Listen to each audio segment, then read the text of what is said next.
Hello. We're eating jelly beans.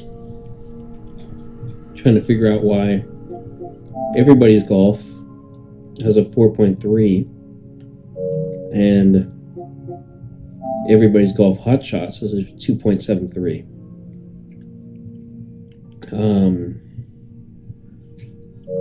I've been trying to figure that out, and I guess this PGA Tour game is better than 2K,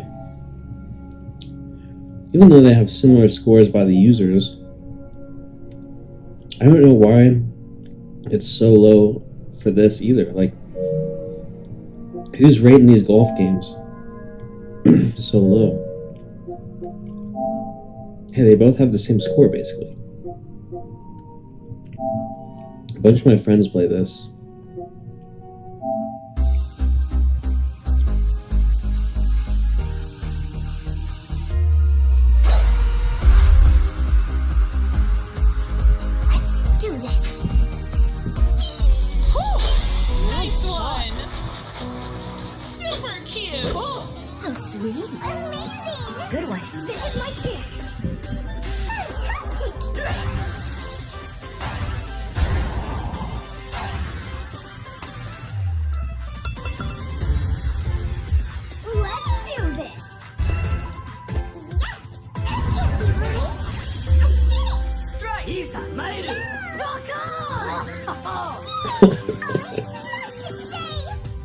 That was fun.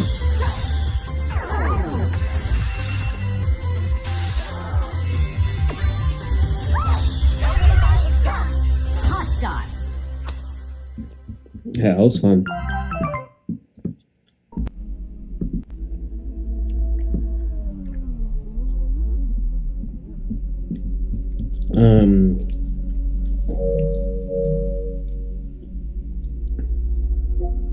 Yeah, Pac-Man. Pac-Man even?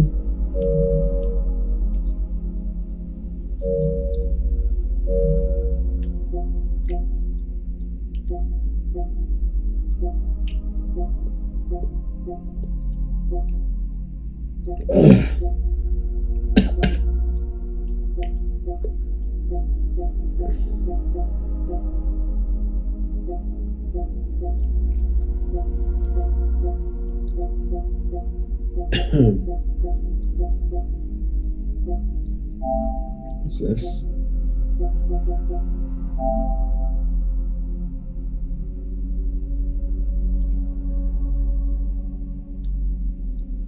Looks kind of weird.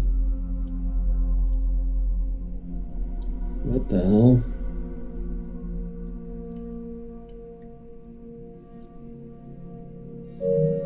Yeah, I don't know. Huh.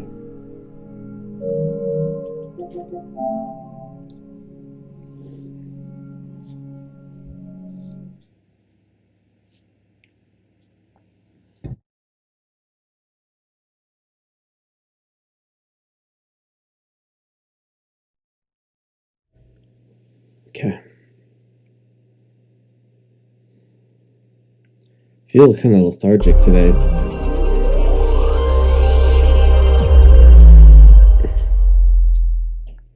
Had some strange dreams. I don't really remember that well. And then, yeah, honestly, I kind of just feel like napping. I feel like I could take a nap right now.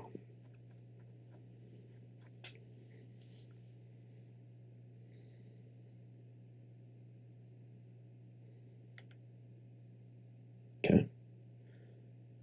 Okay.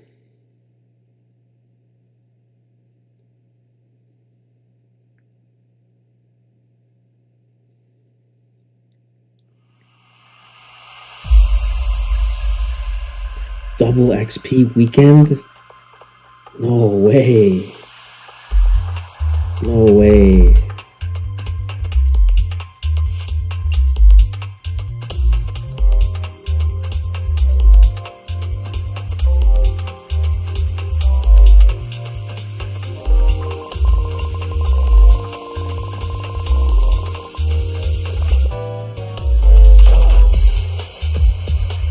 Why is it so funky?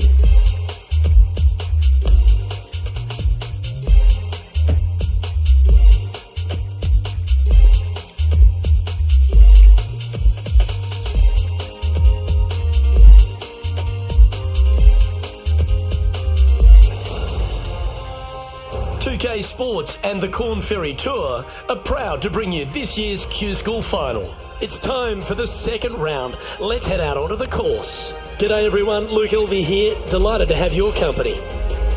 The Regis player's been playing some impressive golf. They've got the lead. They're where they want to be, but what should be their mindset going into this round? Well, hopefully it's not on the chasing pack, because the chasing pack is filled with some big names. So they're going to have to really bear down, focus on the task at hand. They've got to sit there and keep their emotions to themselves and not get wrapped up in everybody else around them.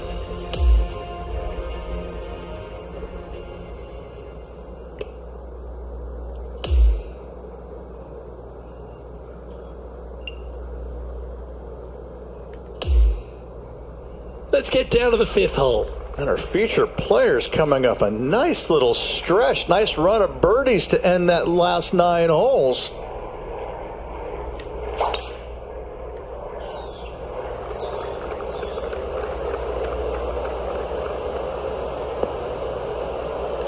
Nicely done.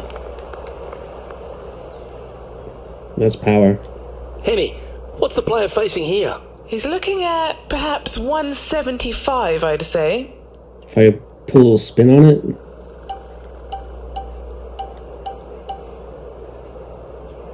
How do I do that?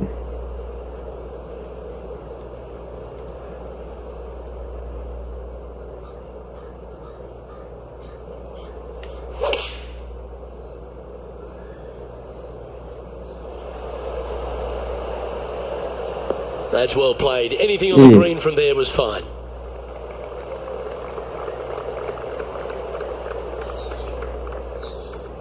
"12 feet to the cup coming up. What a great opportunity here for a look at a birdie. Henny's down there. You got a read? It's a little tricky to see. It's not a straight putt. There is a bit of right-hand movement at the end. What does that mean? Crap.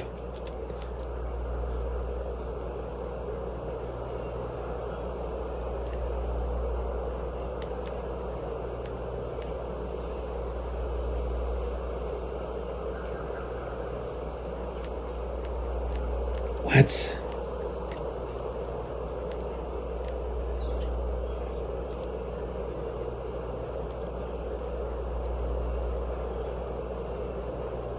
Okay, so like this. Oh, I only get one preview. Come on now, come on. Well, that one's come up shorter than we wanted. This is a par putt. Down she goes. Let's head to the next.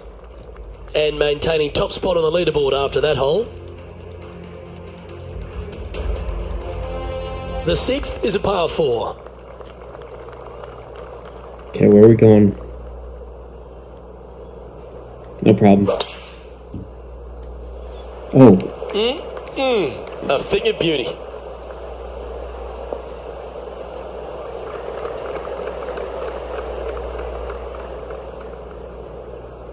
Standing over his second shot.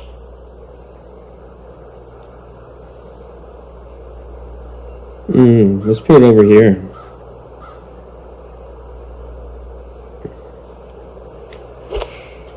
Oh, God. That should find the surface. That's a great shot into birdie range here at the sixth. That's very impressive. That is sending the rest of the field a message right there. He sits in first position. Teeing off here at the seventh. Dang, okay.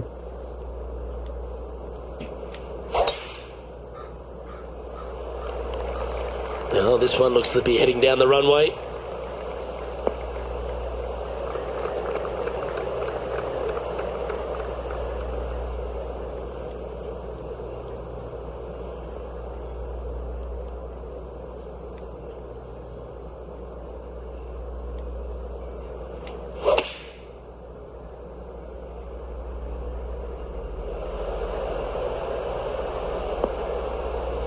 Yeah, nicely played.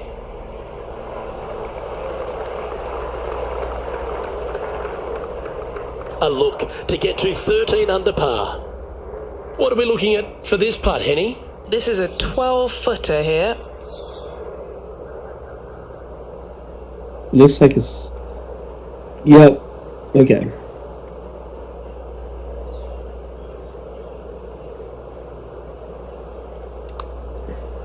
This really looks good.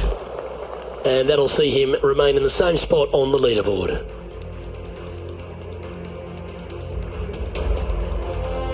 Lovely momentum for this player after that birdie at the last hole. Keep it rolling. Straight in.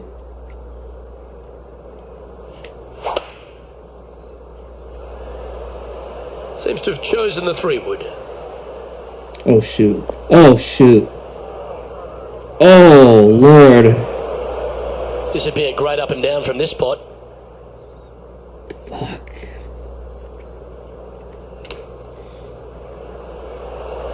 Oh, that's great. It just missed the hole. Oh, a lovely opportunity to save par here.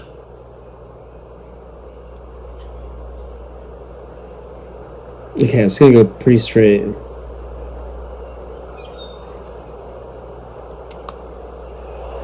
Oh, that's good grit there. In the bunker off the tee. Good job getting this back in play.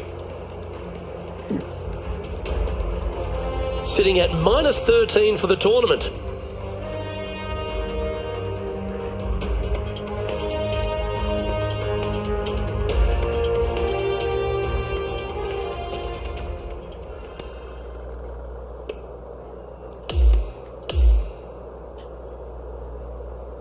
Yeah, that's another really impressive performance, building upon the advantage, and it looks like taking a big lead going into the final 2 days. What an amazing performance. Everything that this player's done has been absolutely spot on, flawless, if you like. Massive lead through 2 rounds, but lots of golf yet to be played.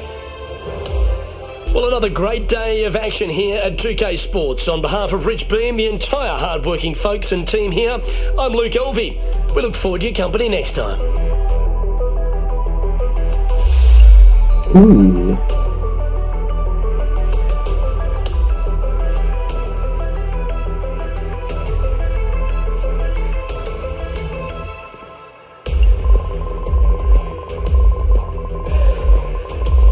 Hey.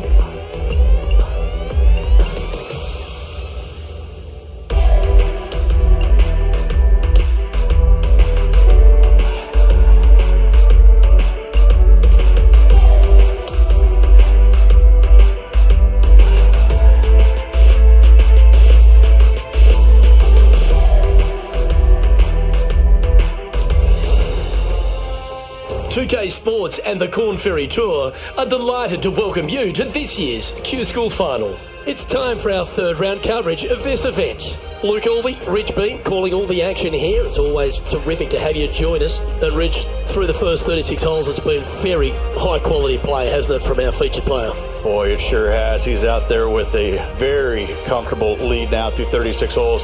And I tell you what, that's exactly what you want against this high-powered field.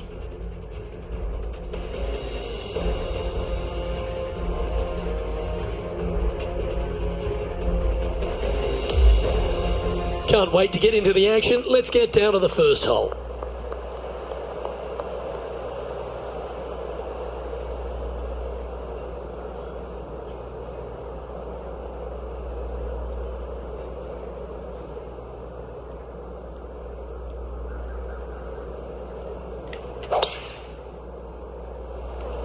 And let's see what he can do here today. Well, that'll work there. And this shot here coming up from around 130 yards.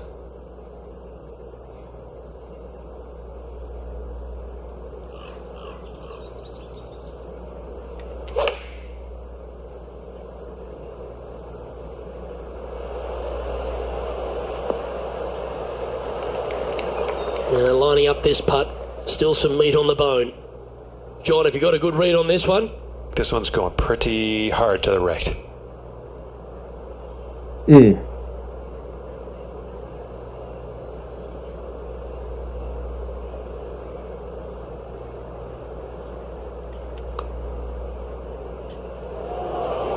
Ooh. Ooh. Dang it. 6 feet remaining to the cup. These par putts. They Oh my god. A bit too much pace on that one. Fuck. I lost my touch.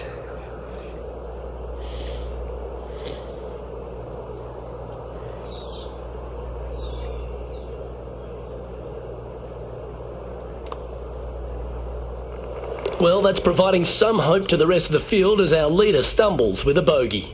Yeah, a bit of a rocky start, but let's face it, 17 holes left to play, Luke. There's lots of times to make up for that mistake. Let's take a look at this par 5 second hole. I bet that would be fun to do.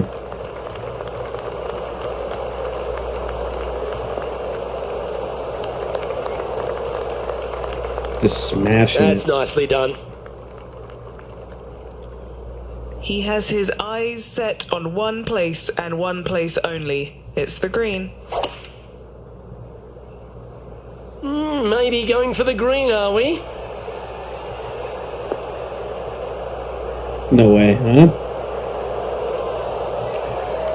Oh, I like the courage here, Rich, getting after this par 5 in 2. As they should. What a play. Hopefully they'll be rewarded for that play.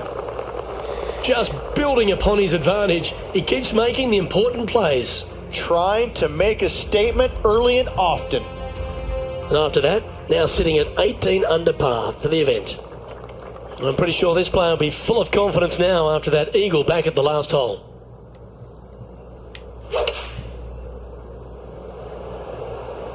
Looks to be going with the 5-iron. Oh no, oh no. That's a tad wayward. Ooh. Not quite finding the surface. Time for the second shot into the third.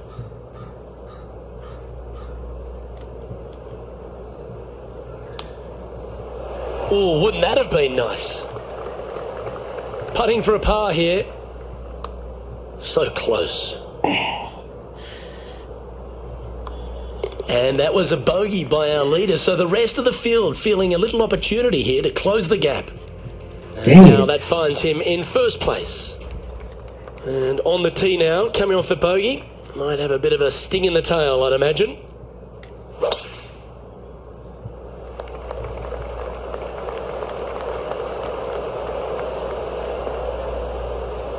Great shot. Second shot here on the 4th.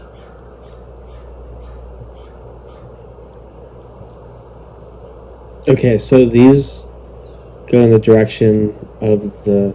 Okay, I think I get it.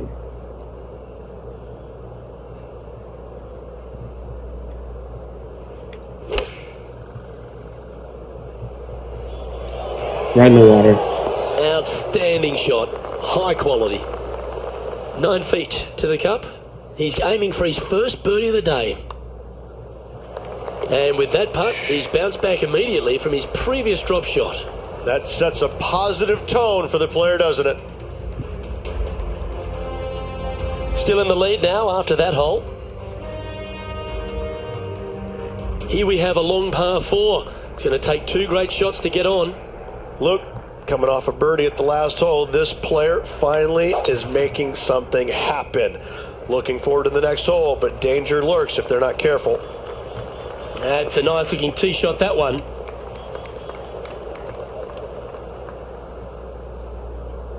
Second shot here on the 5th.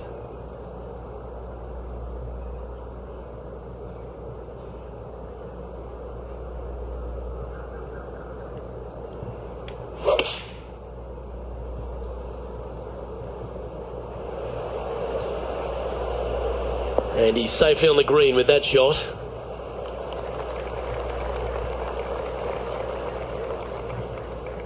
Hasn't managed to birdie this hole this week.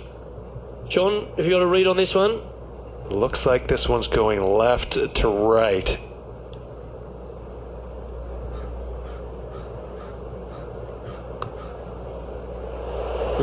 Just hammered that through the line. Big putt for par coming up. No, no, no!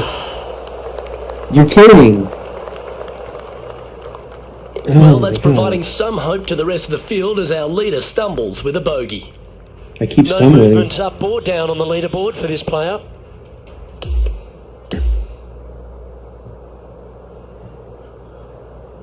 Well, I don't know about you, Rich, but I've been in absolute awe of this player's performance. Has built a huge advantage going to the final round. Nothing better than seeing your name on top of that leaderboard with just one round to go. How many On behalf followers of did I get Rich from Beam, that? Henny Kuyak, John McCarthy, I'm Luke Elvey saying so long from 2K Sports.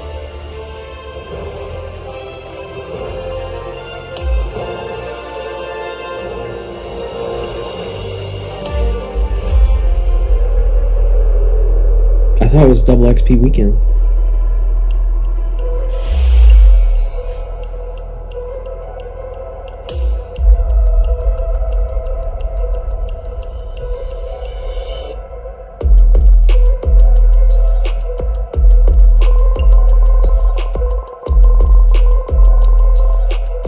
Talk of the town.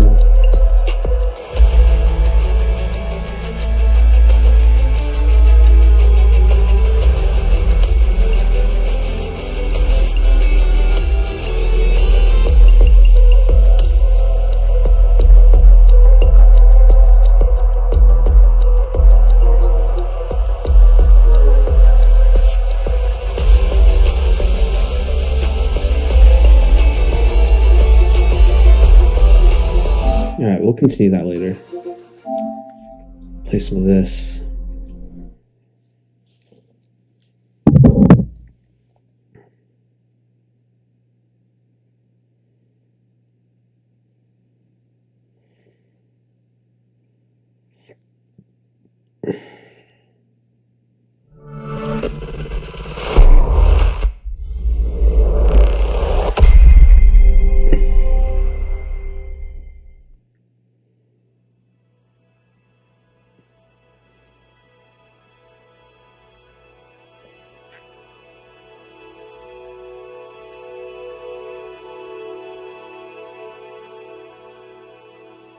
Okay.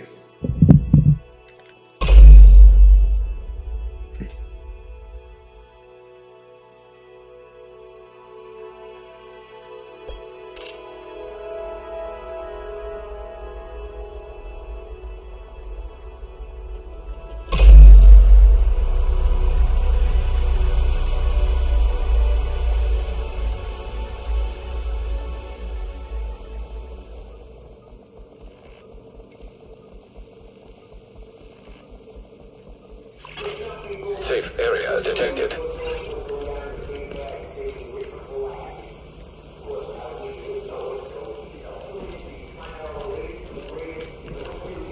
Speaking for the latest, the division beneath the noise down the tube.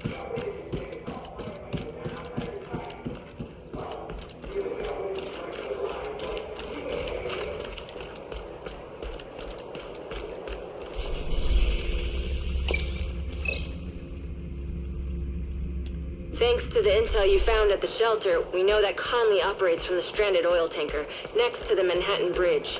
The cleaners have been refining oil there for some time now, presumably under Conley's supervision. Additional intel suggests a weak spot in the perimeter around the complex by a gate to the west. Sounds like you're now equipped to go kick her ass, Agent.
out unless we take full measures. Well, they're very principled and uncompromising, I'll give you that. What do you want, Keener?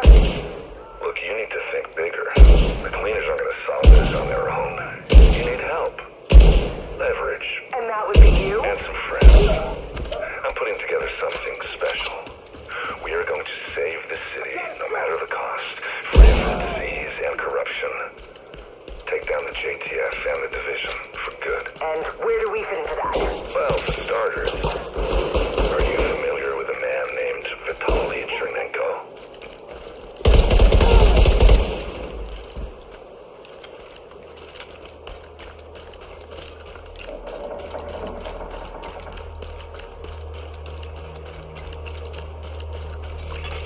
Portable electronic device detected. You know, I've been thinking. I don't like the sound of that. With Vince having our backs like this, and her reworking our entire refinery process, do we still need Joe? Don't fucking say that. No, I know. He started the whole movement, and he's taking care of us. Time to take down Vivian Conley and hopefully get us one step closer to finding that son of a bitch Keener. We know that patrols of cleaners regularly head out to the west gate of their oil refinery. Let's exploit that opportunity and infiltrate their complex. A lot of peacekeepers are dead because Keener's been using Conley. Find him and make it count.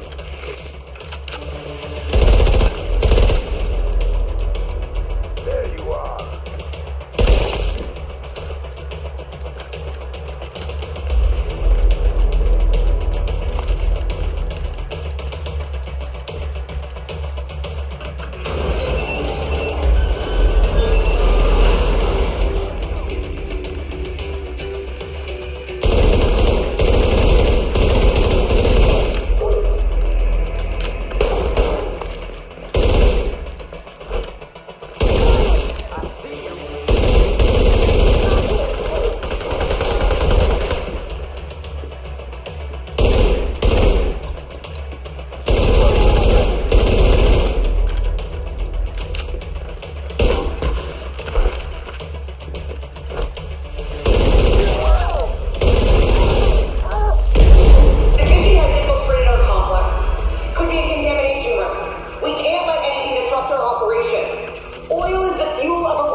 Sounds like Conley's really invested in this oil business.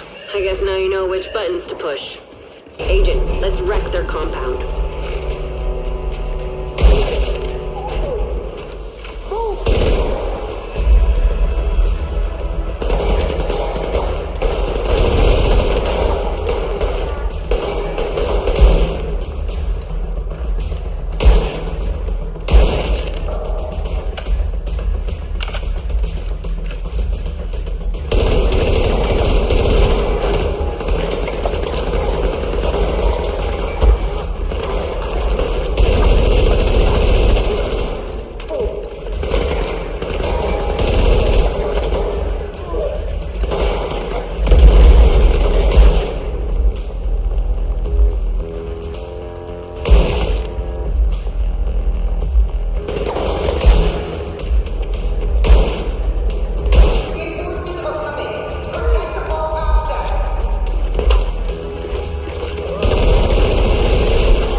Detected nearby. Looks like the reinforcements are coming from the cleaner's underground tunnel system.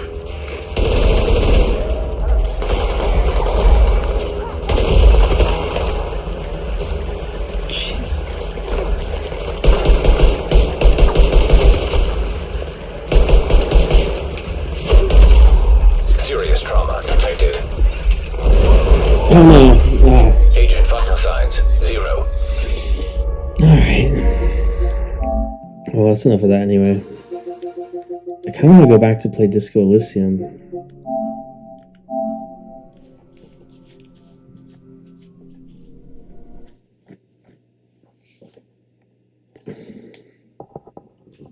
I kind of want to get a new chair. And I was thinking earlier, I was like, here, let me see if I can find it. This chair I was looking at.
This chair.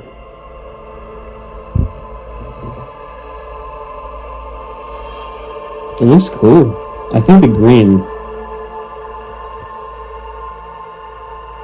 would be the coolest.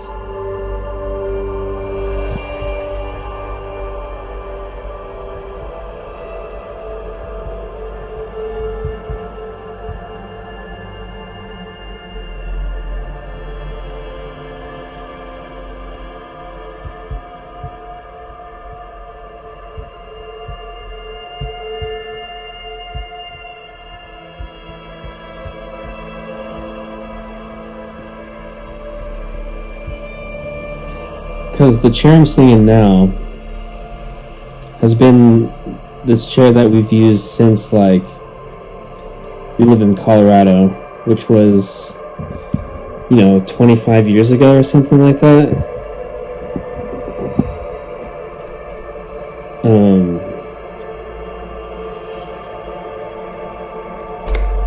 Just be nice to get a new chair,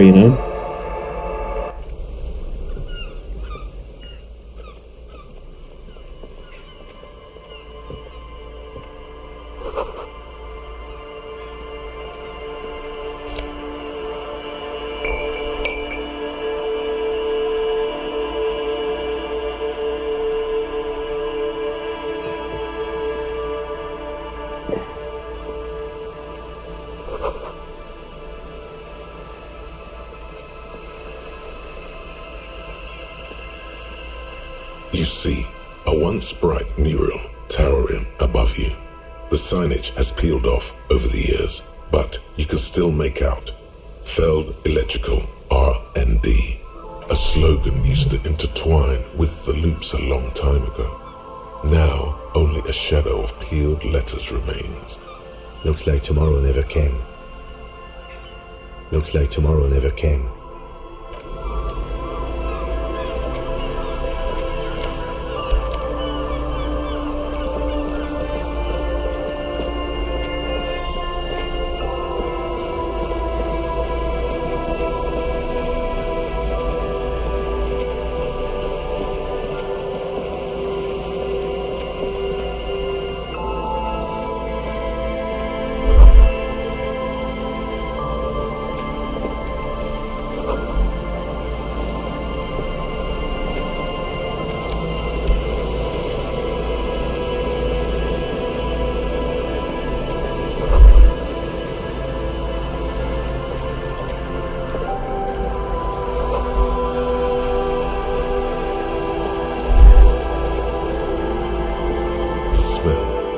It's awful and familiar. Don't you recognize it? That hideous pungency, that faintly cloying sweetness. Only death smells like that. Something cold wakes in the pit of your stomach. Fear. It is death. It must be. The lieutenant has already brought a handkerchief to his nose.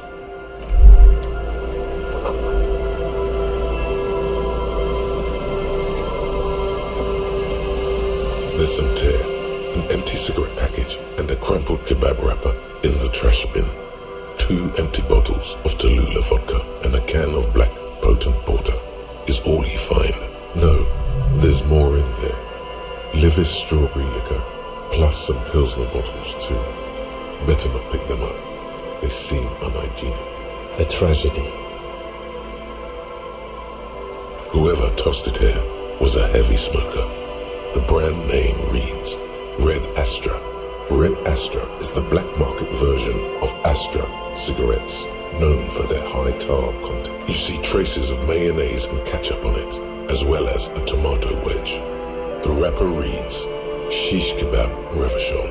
It's no older than a day or two. No mold yet. It's hard to concentrate in the smell. The sea air brings some relief. A man lies on the boardwalk, his limbs bent and neck turned at an unnatural angle. Right next to him is an empty bottle of spirits. In his cramped hand, a chewing gum wrapper. Half of his body has slipped between the cracked boardwalk, starting with the right leg. The fall has left him broken. contorted like a sad puppet. The smell is not as bad as a 2-week-old corpse, but it's definitely heading there. Hold on. Lividity is faintly pronounced. Whoever this is has been dead for 2 days. No longer. We need to investigate. Calm now. Carefully. Just another day. Just another dead body. Breathe. He's wearing mud-caked boots, beige trousers, and an old brown leather jacket with a bright blue lining. There are traces of kebab sauce on his chest. The leather jacket suits him well. It must be custom made. You find some sunflower seeds and a rain-soaked library card folded into 2. His jacket feels sodden and heavy under your hand. Good. We should take a look at that library card after this is done. The man has fallen through a crack in the boardwalk and hit his head against the metal bench. Coagulated blood covers his black hair. One of his feet is still dangling through the hole. You have to be quite inebriated to fall that bad. Well over a liter of pure ethanol. 3 bottles of wine, or 1.5 of spirits. Or maybe it was just dark. His expression is dull, like the sea behind him. Drops of water shining on his mustache. His eyes, empty and wide, look frightening in their frozen gaze. Height, 170 to 175 centimeters. Curly hair, stout build. Age approximately 50 to 60 years. There's some dried blood on the metal bench, right where the corpse's head rests. The floorboards are rotten and slippery wet around the hole. An empty bottle lies nearby. A chewing gum wrapper is clutched in his fist. Be very, very careful where you step here. A dried chunk of blood covers the hair at the back of his head. An open wound. It's sticky and cold to your touch. This is what killed him. I don't see any other major wounds, do you? Seems like the head wound was fatal. It's exactly the shape of the bench. A .75 liter Tallulah vodka with its cap missing. There's hardly anything left inside. It's mid-market spirits with a slight touch of menthol. The man meant to enjoy himself, have a good time. Tear all around us. I'd prefer if you didn't collect them this time. It's not proper. Rubowski spearmint chewing gum. Green leaves on the cover. The man's mouth is half agape from the terror of the fall. The blackness of death. Stench. You think you see white chewing gum too. Confirmed. Nearly the whole pack is there. Solidified on his lower rear teeth. He ate the whole pack, right? It's to cover the smell of alcohol before going home. I've seen it before. Almost the same scenario. Even the chewing gum. It's always the same. The entire boardwalk creaks in the wind as you take a step back. From where I stand, I can see 2 options. We either take the case and follow the leads to identify the body on our own, or we report back to the station and leave this for our colleagues to handle. Alright, we should first examine the library card you found. Then we can call the station from my kinema. Let them know we are taking the case.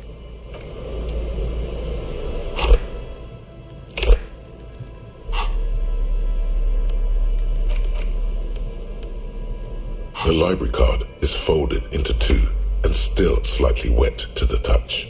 The front side reads, Central Jamrock Public Library Card, issued to Billy Mejean, expires July 53. Billy is a unisex name. Could be the deceased, or his family member. Whoever owns this card is an avid reader. You find a list of books written in blue pencil. Radio thriller. Stand a little less between me and the sun. The last one in the list is The Glinting Curve by M. Theobald. A library stamp indicates that the book has been returned. Most of these titles seem to be in the sci-fi genre. Some thrillers too. If lost, please return the card to the library. Dial 005 02 55 211 or visit us at Moreau Street, 78, Jamrock. Business hours, 900 to 1800. Good. We should give them a call from my kinema. See if we can learn anything about Billy Méjean. Good idea. There was plenty of information here to go by. A man lies on the boardwalk, his limbs bent and neck turned at an unnatural angle. Death by misadventure. He slipped and fell through the boardwalk. A truly unfortunate accident. If it wouldn't have been for that bench, he'd be alive. It does seem to be a pretty straightforward misadventure, although there's still a question of identifying the body. Looks like one of the locals. He'd have to know this spot to come here. You don't just walk over here. But that's just a lazy assumption. What do you think? At least this man knew how to party. Imagine the same scene without the bottle. Now that would be just sad.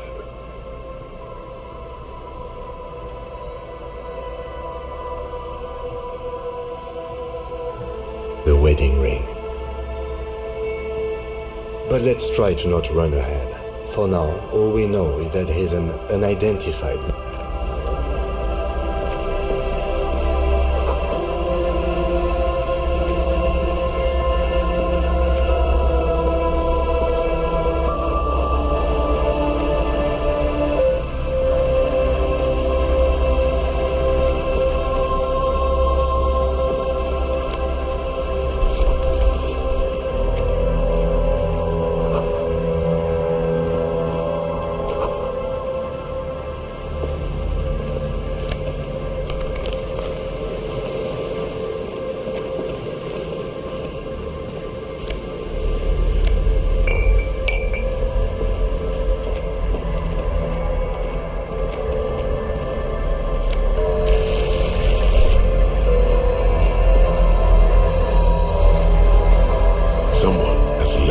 unidentifiable article of clothing on this railing. It smells really bad. It's streaked with dried seagull shit and tangled with pieces of seaweed. A dangling arm suggests that there might be a jacket beneath the crust of filth. It seems likely that it was left in the surf until someone laid it out on this fence to dry out. Unfortunately, that just seems to have stiffened it into a shapeless mass. Please tell me you're not taking that with you. A clue? You think our suspect is a seagull who's been defecating on unsuspecting jacket? Me neither. You should still take it.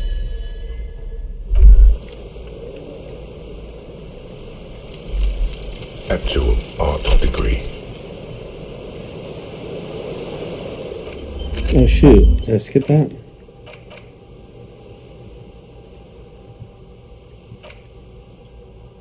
Dang it.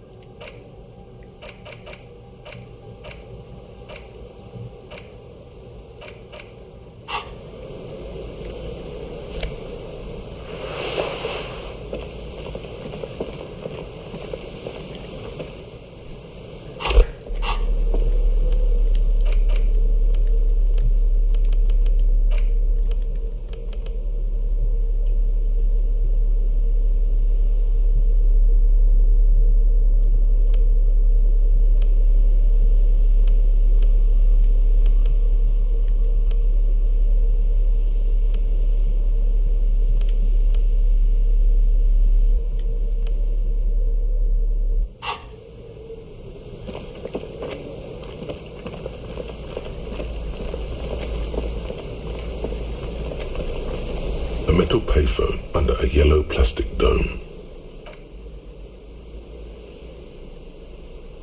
You hear the tone. The machine is inoperable.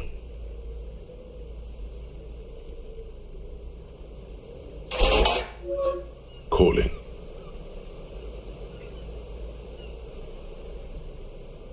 Still calling. End of tone. Someone picks up. Pierre? Is that you, Pierre? Do you have any news about Pierre?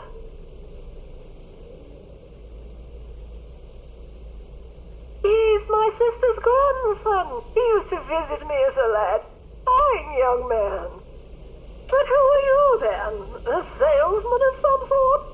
Modern goods are rubbish, and I can't afford them anyhow. It's a shame what you did to our country. To hell with the police. To hell with you. Her voice is drowned in white noise.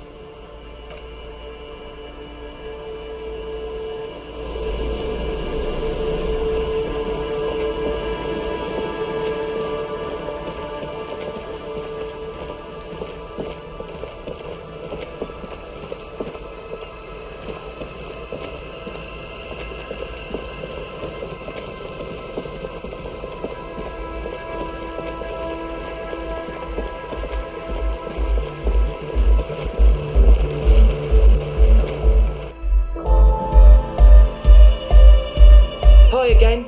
So, how are things going?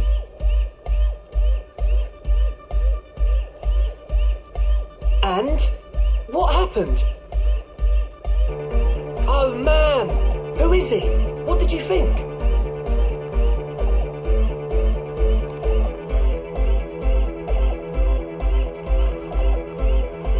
Really? Huh. Interesting. What's he doing in the church?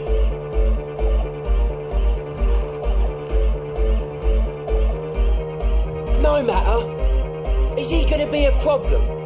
Yeah, Noid is right. Let's get back to the point. What are we gonna do about him? These guys will never catch him.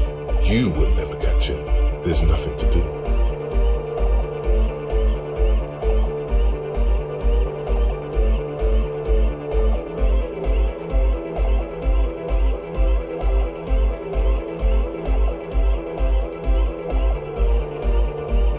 Likely up to no good. He's a crab man. I don't know, man. Doesn't it feel like a major hindrance to you? A spooky guy climbing around when all the guests are trying to have nice, friendly hyper time? I guess it's not a massive problem, now that I think of it. Everyone is welcome to dance till the morning light! Yeah! Maybe. I guess we'll figure something out. Okay, but what about the other spooker? The one, a programmer? That's odd. What was she like? Did you ask her about the nightclub? What a pity. That's my favourite thing in the world. And she doesn't like it at all. A shame. What can we do now? Do you see a way out of this jam? And into a laser-lit future of dance and unity? Unity! Dance! And you can't just evict her?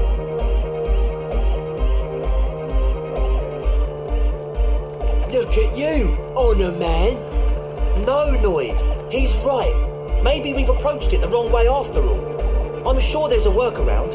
We can make a deal not to bother her. If that's okay with her, we only want to get in the church and spread the joy and ecstasy of music. The lines in the dark exist. Coexist. At least Crabman seems like an advanced being. He's hard. He'll understand. Yeah, he can do his climbing thing in the tower. And the programmer, does she like Nordic dance music? Egghead cannot believe what you just said. It makes him pump the jam a little slower for a moment, but then he returns to the full swing of it. No worries, we'll figure it out. If coexisting fails, you can always muscle her out, right? If it's all okay with you, what do you think?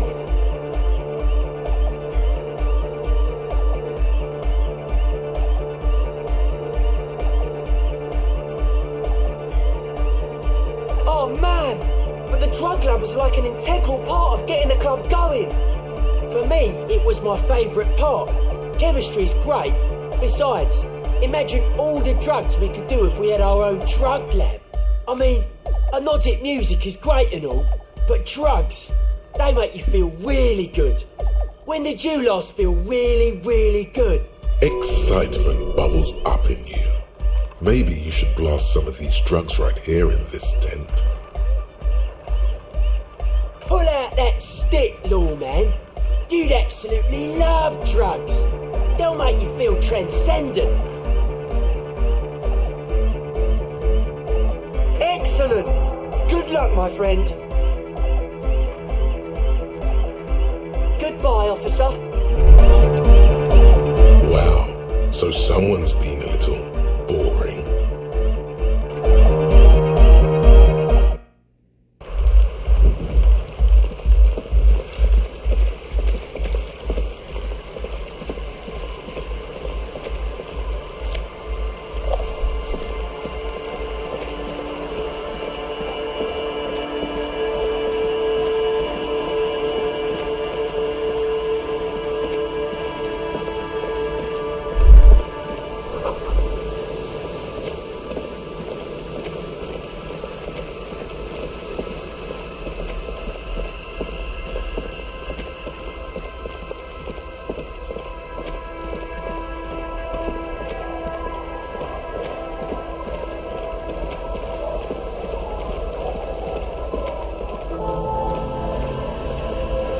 Aye, the sea's gonna calm down soon. I can feel it. The wind is turning southeast. What's on your mind, officer?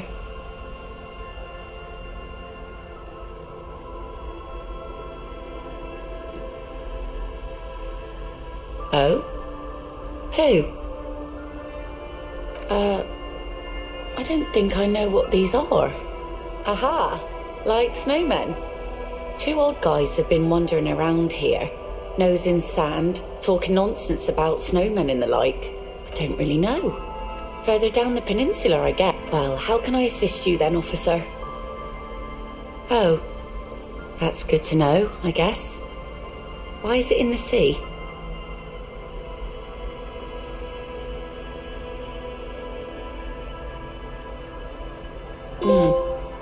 An installation. Us poor people are stupid and don't get installations. All I see is a heap of trash. This actually calls for a funeral, I think.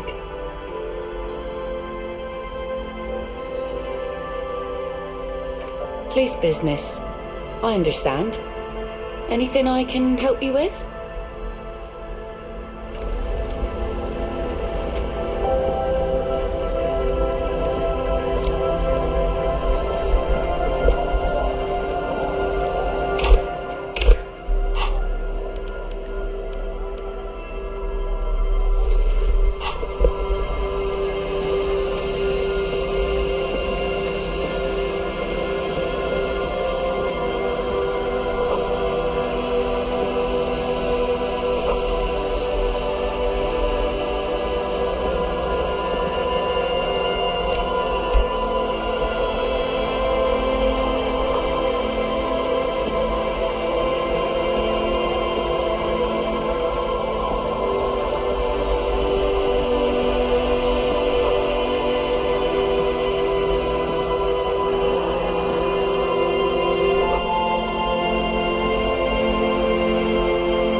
Set up for you, buddy boy. Does he actually know you?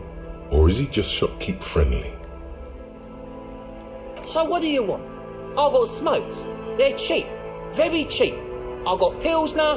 Great deal. You won't get a better deal on that piss. Spirits I can let go for 300 real. I also have speed. And by speed, I mean amphetamine.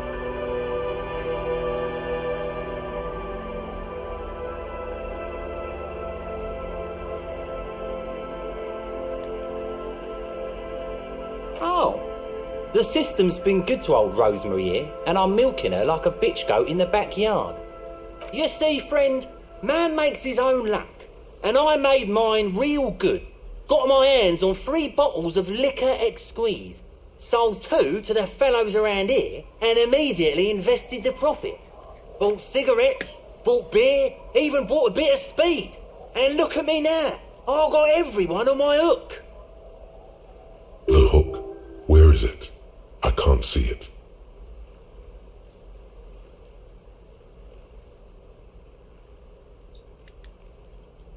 Of course.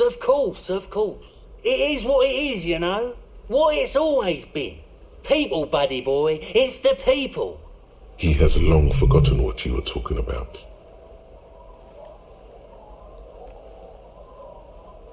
In the civilized world, it's a custom to tip the shopkeep, friend. But come back anyway. Hey, tequila!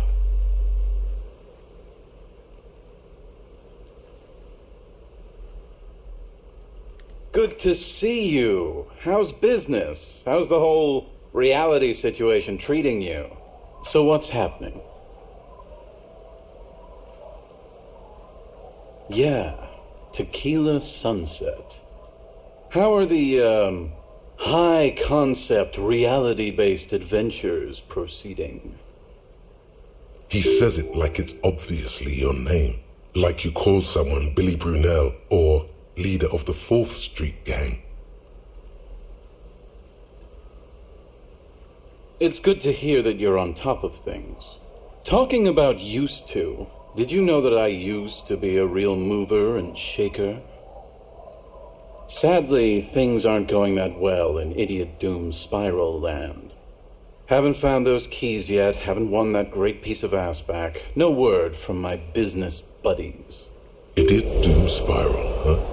This is bound to be a good, high-concept conversation. At last.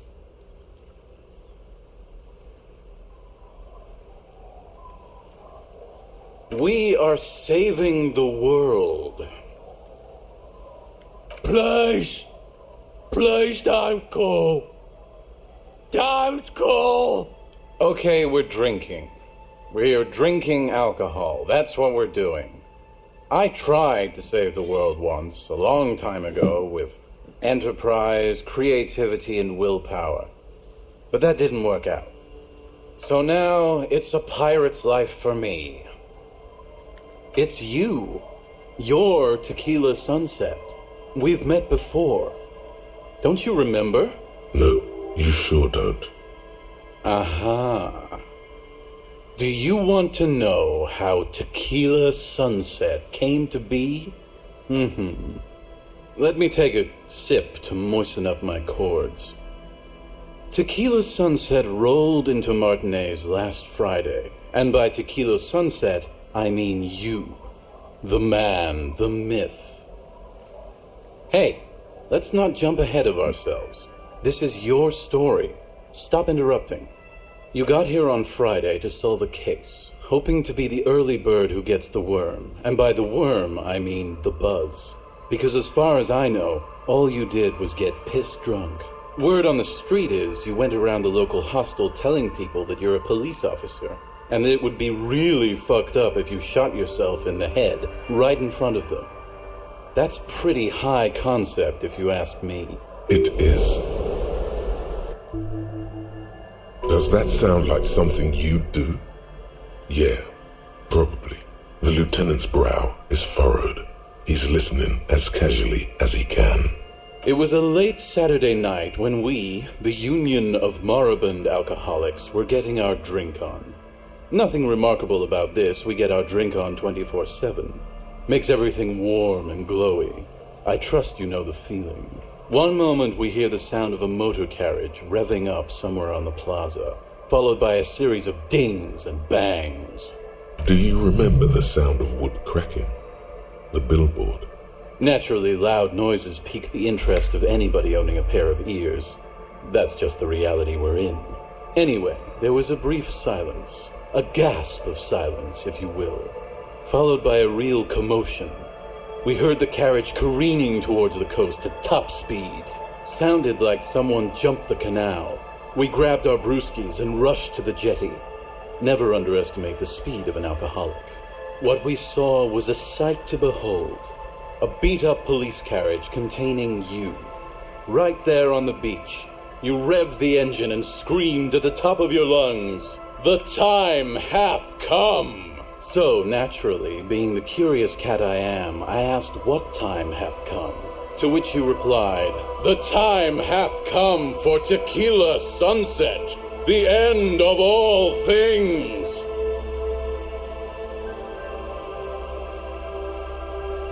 Your reality contracted. You jammed the pedal, plowed right off the jetty, and through the ice.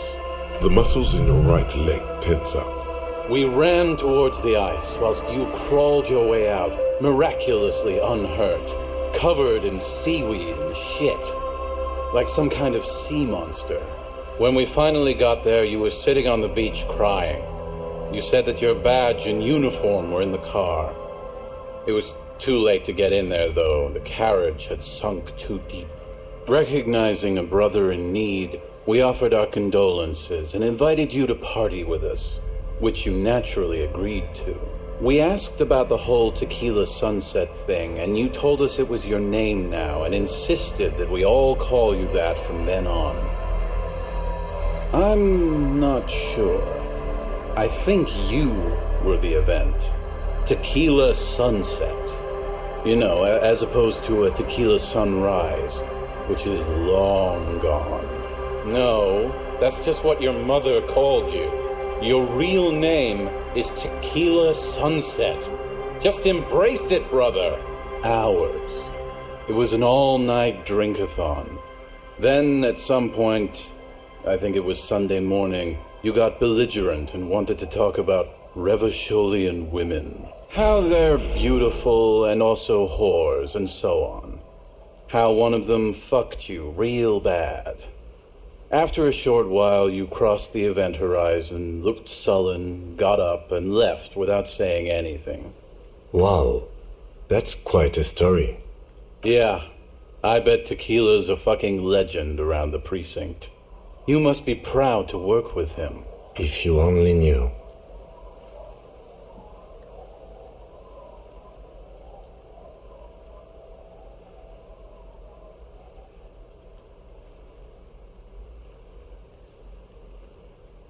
Beside your gun and your badge, you said something about your hope or heart or something. To be honest, the details are a little hazy. In retrospect, I guess you lost your motor carriage too? That's a big one. Yeah, you said it was no biggie and that you'd solve it in no time. And that you didn't need anyone to do it. You're doing it solo now. A lot of cops go solo and hermit once they reach that level of alcoholism. You said being a cop was real boring and that there was no reason to talk about it. You also kept pausing to knock the heel of your hand against your temple, saying, "Boring, boring, boring." It's a hard thing for a man to confront his past. That's why I avoid mine at all costs. Whoop-de-doo. So now I'm a fucking storyteller. Right, why not? Better than a beach bum.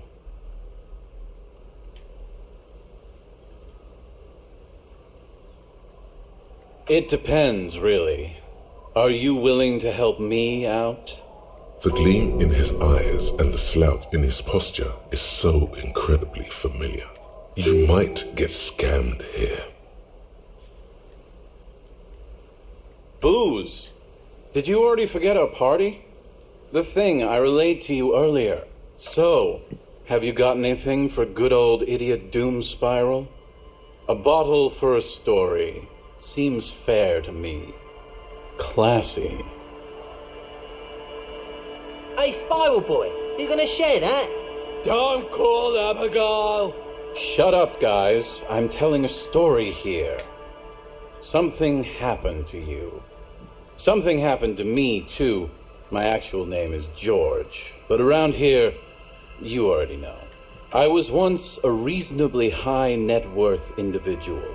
A founder/junior partner at a high concept creative services agency.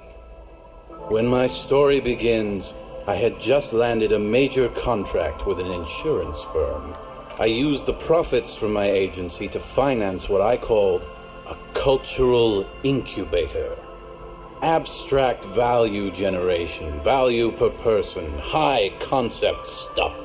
I developed the paradigm, worked within the paradigm, but the burden of leadership weighed heavily on me. So I went jogging every so often to keep myself sane. It did. With my trusty Sansarique tracksuit, I felt like I could conquer the world. But now dreams are worn thin, much like my tracksuit. One day I left on my evening run. As you may know, it's impossible to clear your head when you're distracted by the sound of keys jangling in your pockets.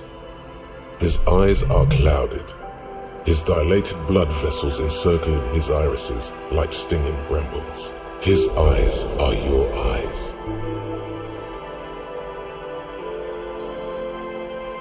So I removed the key ring and put the keys for the front gate and the apartment into different pockets to stop the jangling, you see?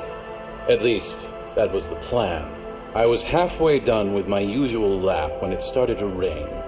The reality situation became very wet, very quickly. I made my way back home and discovered that I didn't have the key to the front gate. I'd mixed it up with the key to the letterbox, which was useless. Naturally, the situation required me to climb over the gate, which I did. There was no climbing down because I slipped and landed on my ass. Ouch, indeed. Reality was looking rather grim just then. Me lying on my ass in a mud pit in the middle of a heavy shower. But when life knocked me down, I always got up. So I made my way across the yard. Standing in front of my apartment door, fumbling with my pockets, I realized that I'd also forgotten my apartment key. I wish I were, Tequila. I wish I were. Instead of my apartment key, I'd taken the key to the office. I rang my neighbors' buzzers. It was late, and most of them didn't even answer. Those who did assumed I was trying to sell them something and hung up before I could even explain the situation. People are naturally wary of ad men, you see. One moment someone chats you up, 5 minutes later you've bought a box of edible lingerie and a strap-on. I don't begrudge them, especially since I was known to be one of the best. Just then, I experienced a moment of clarity. I still had the key to my office. I could wait out the storm there. But when I reached my office, I remembered that I'd asked one of my producers to change the locks that day. And since I hired only the best, he'd already done it, and I couldn't get in. Anyway, long story short, life spiraled out of control. I haven't gotten into my apartment for years, and my girlfriend left me because she didn't want to date a homeless man. The company, well, you see where I'm going with this. So, now you've heard my tragic tale. What do you think? Like nothing you've ever heard, huh?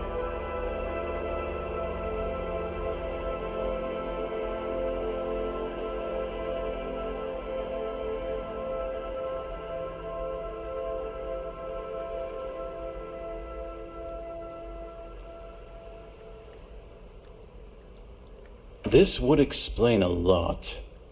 I always believed it wasn't my fault that I ended up homeless on the beach with these two bums. God bless them, though. I'd be alone without them. Anyway, that was all the story one bottle gets you. Almost empty, this one. You too, Tequila Sunset.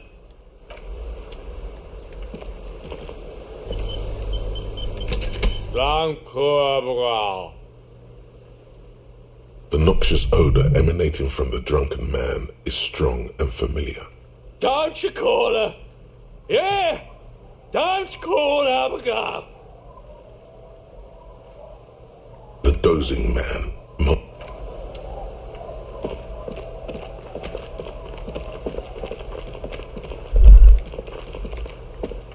A drop in temperature, an easy flow of air, an empty street. Before you, a thoroughfare unjammed with lorries. No more drivers smoking on hitch steps. Just silence. Chemically sweetened. Across the road, a forgotten bus stop. Corrosion has opened a hole in its roof. An elm tree watches over the building. Its branches are dripping with rain and snow. The road is smooth and motley. Craters filled with a black asphalt. The asphalt, first laid, is grey already. A tub warm with water, white with soap. A man bathes while radio waves transmit the lottery numbers. 4, 18, 21, 4, 1. Number 312D. Young girls used to come here, huddled up, hoping for more warmth than their thin coats give them. The bus took them to school. It has not run for 8 years. There were not enough girls to sustain its cost. Craters pocked the surface. Children played in them until heavy trucks full of black pitch rolled in. The landowners have filled the craters with money. It is a vital artery of the flow of trade. There's one bump on the road. A dead dog lies flat about 200 paces away. Right, tragedy comes from the wheels of a fast RCM vehicle, hurrying to work. The cold washes over you. The sound of the sea has grown distant.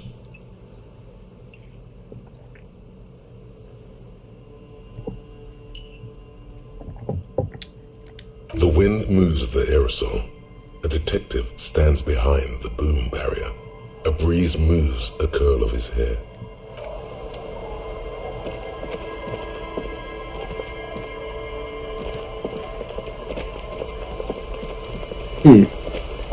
Let's see if I can get this albatross thing.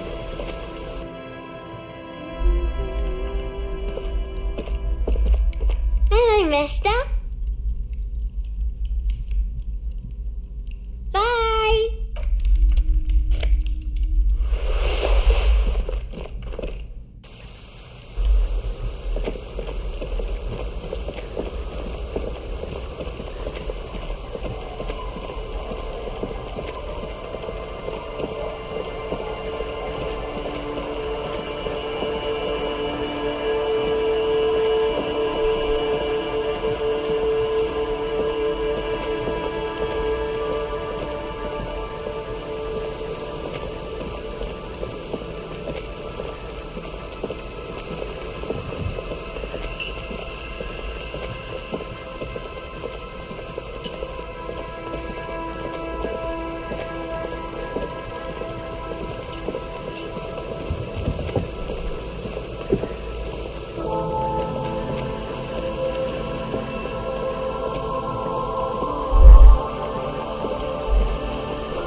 As you hold it in your hands, it makes an uncomfortable crunching sound. It's a sordid, filthy tale, not for the weak. Are you sure you can stomach it? Some secrets are better left uncovered. Don't even try. Seriously. Good choice. The less you think about the jacket, the better. There's no way to listen to the tape without a pawn shop. A pawn shop would have a tape player.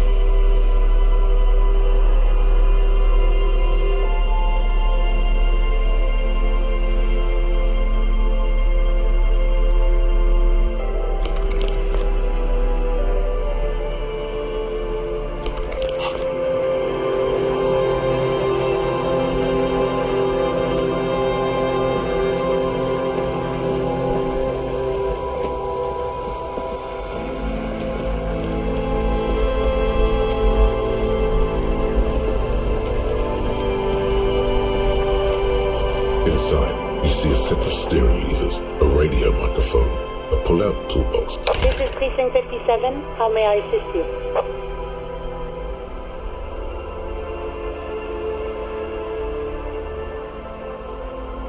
Hold on, officer.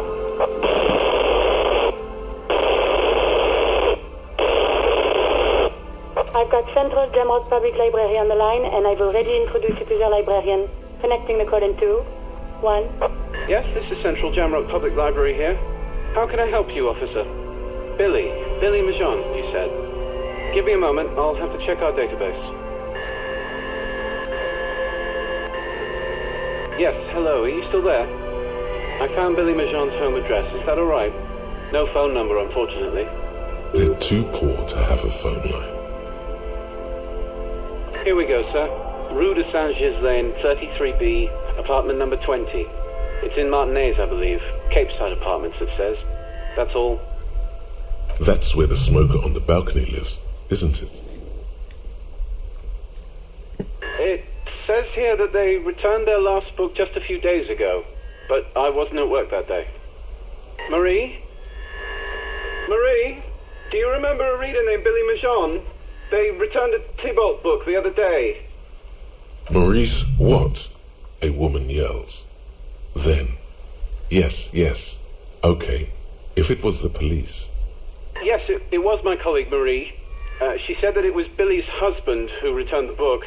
He also asked for this new sci-fi release, Lowe's Radio City 87, but we don't have it yet. Good. You have a name now.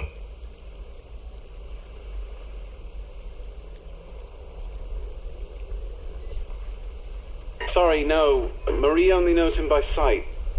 Marie knows Billy. She's been working here longer than me. Sometimes her husband returns some books for her. Marie! She said it was an older man, and that she's pretty sure he'd had a drink or two the last time she saw him. 1 second. Sorry, Marie wasn't really paying any attention to that. Happy we could help. Goodbye, officer. Anything else you need from me? 1 moment. Can you please describe the body? Age, sex, cause of death? We suspect he might have been inebriated when he fell. There were bottles all around him, and traces of vomit on his shirt. Any signs of violence? No field autopsy necessary. You can hear her quickly typing in the background. What about his belongings? Did you examine his clothes? Any information on the library card? Good. You have a lead. Do you and Lieutenant Kitsuragi want to take the case, or should I assign it to someone else? I have assigned the case to Lieutenant Kim Kitsuragi. Please follow up on this library lead to identify the man. We'll send someone to take the body to the morgue. That's all for now. Thank you for reporting in. Is there anything else I can do for you? Not yet. But I was able to convince the database people to share private sector information. They promised to get back to me by tomorrow morning. Do you have any other questions? 57th, over and out. In the cabin, you see a set of steering. Okay.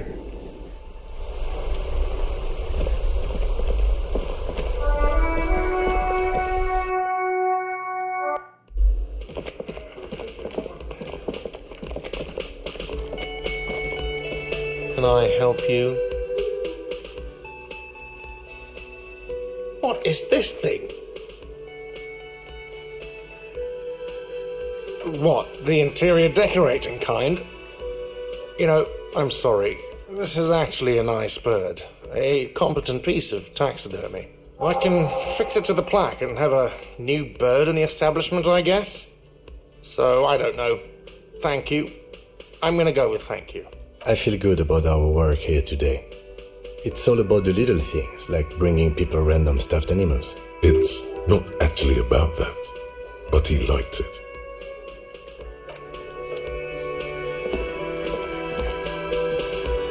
You look like shit. And I don't mean that as a metaphor.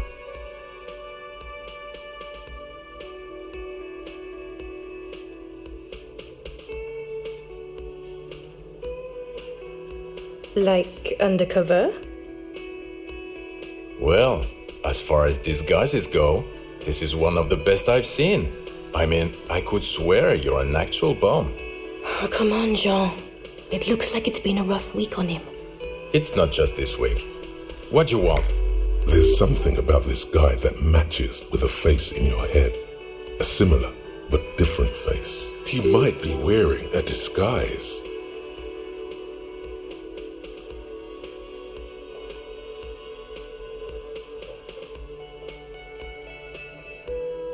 Yes, it's a hobby of mine. As if waiting for some kind of reaction or response. Something to click. It's not happening though. I'm not getting involved in this.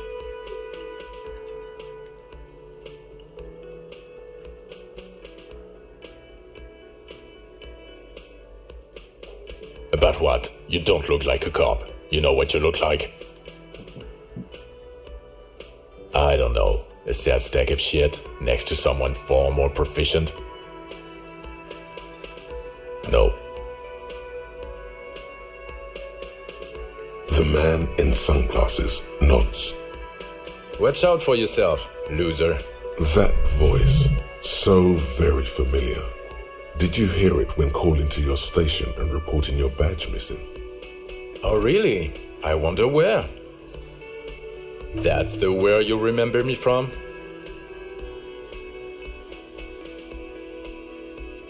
You don't say. Goodbye then. The voice thing was a coincidence. Run along, asshole.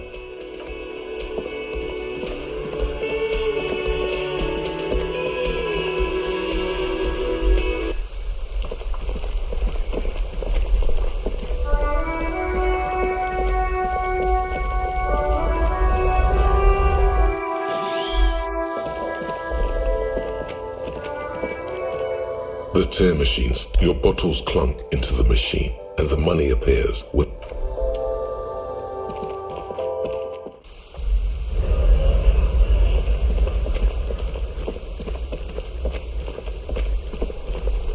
I want to do one more thing.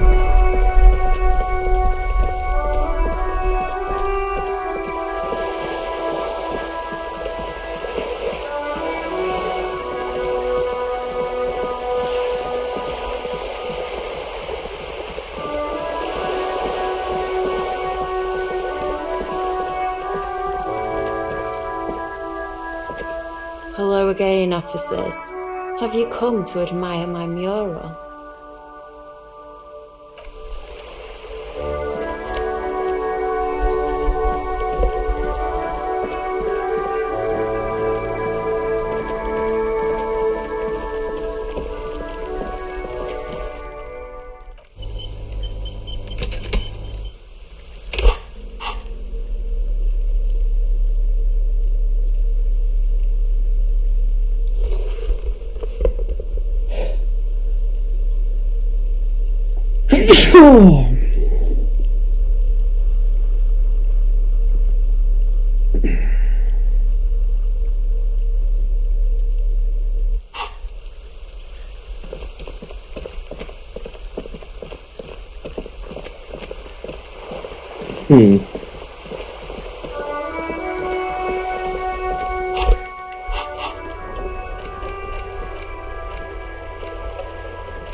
This door has been closed with a padlock.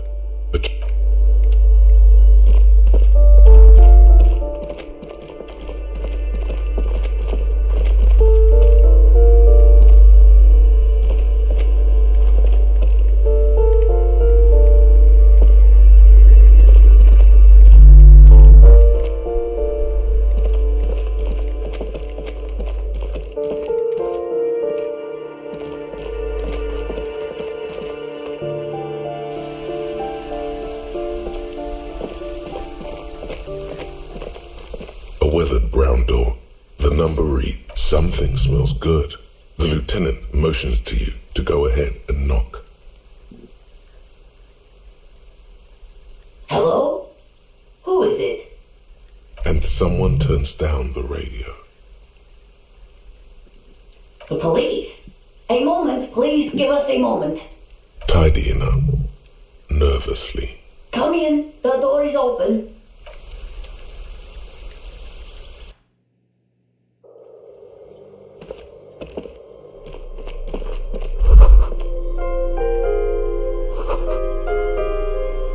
It's you from the bookstand. I don't think I introduced myself properly. I'm Billy. Would you like something to drink? Tea? The lieutenant has taken off his foggy glasses and is busy cleaning them in his handkerchief for now. You're on your own here.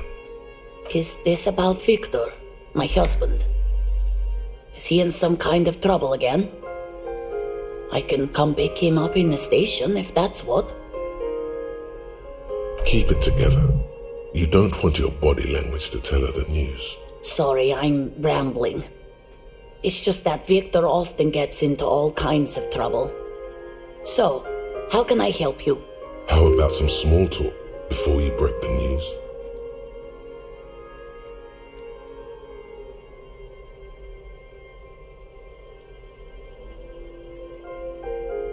How have I been? You're not here to discuss me. What is this about, officer? Can't write a scene without knowing the actors. Ask more. Get comfortable around her. It's me, Victor, and the kids here. We have 2 daughters, Jenny and Jolie. The girls are staying at their friend's place tonight, and Victor is out. She swallows visibly. He has a problem with drinking, and so he disappears every now and then. He's probably in the parks drinking with his friends. I sent him to the library a few days ago, but I guess something came up. His old leather jacket. It's just your average brown leather jacket, but he bought it as a teenager, so... Yes, the lining is hand-sewn. It's blue. I tried to make the thing more weatherproof since he's running around with it in the middle of winter.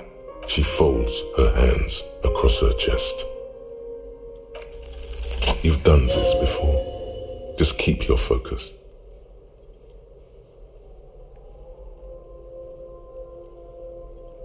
What did you say? Oh. But he was just...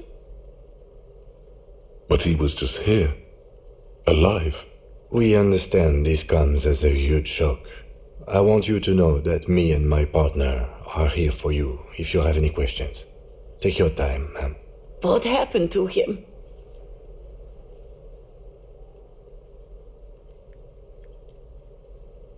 Was he drunk?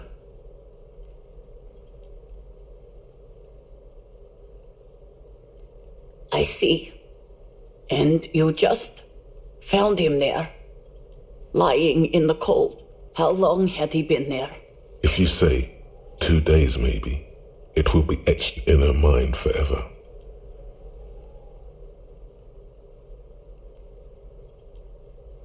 She blinks, eyes welling up with tears, as her hand starts searching for something from the pockets of the handkerchief. Yes, thank you. Is there anyone we could call for you? A friend, a family member, someone who could be here for you? No. I just need to tell my girls. Unreal. God, should I call them? Should I tell them to come home? No. A day. Good. That's probably the right thing. Thank you. Just tell me, what do I need to do next? Where is he? Can I see him? We've taken him to the city morgue. The local coroner will be contacting you shortly to arrange the funeral. Here's his number in case you want to contact him earlier. A very good call. Is there anything else that the RCM could do for you? No, I'll call you if something comes up. I'm still...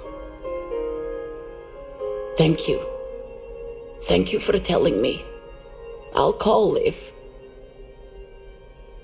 We should step outside and talk.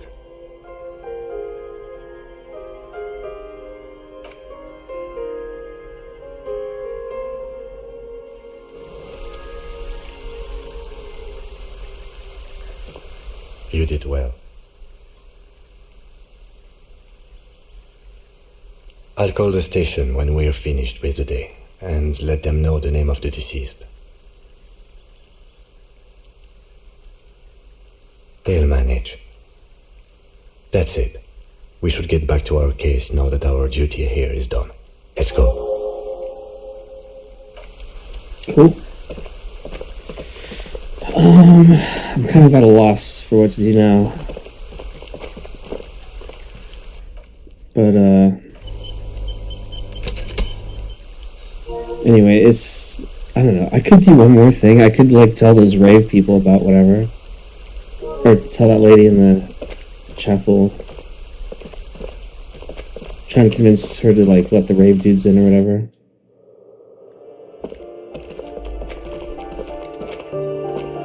I'll try that.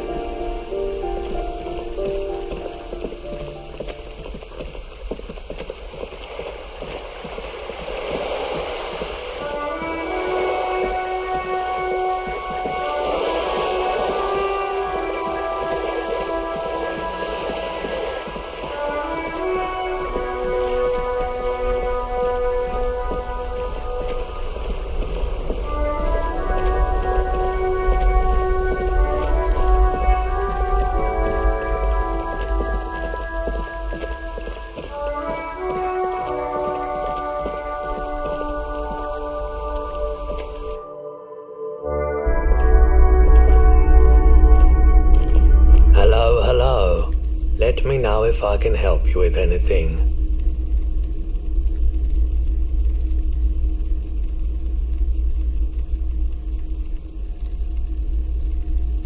Traffic?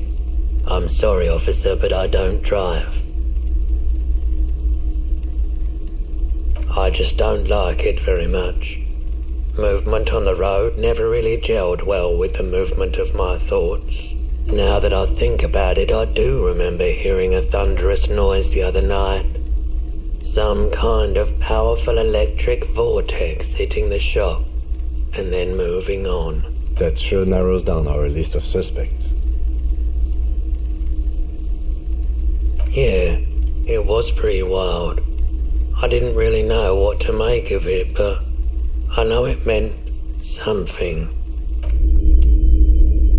The boomboxes wait on the shelves, and your boombox, that gold and amber Harman Waushi, stares at you longingly with its tape reel eyes.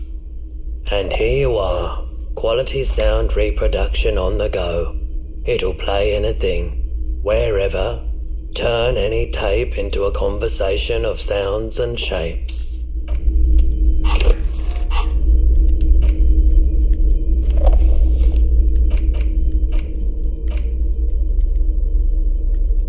The porter reel is just what you needed.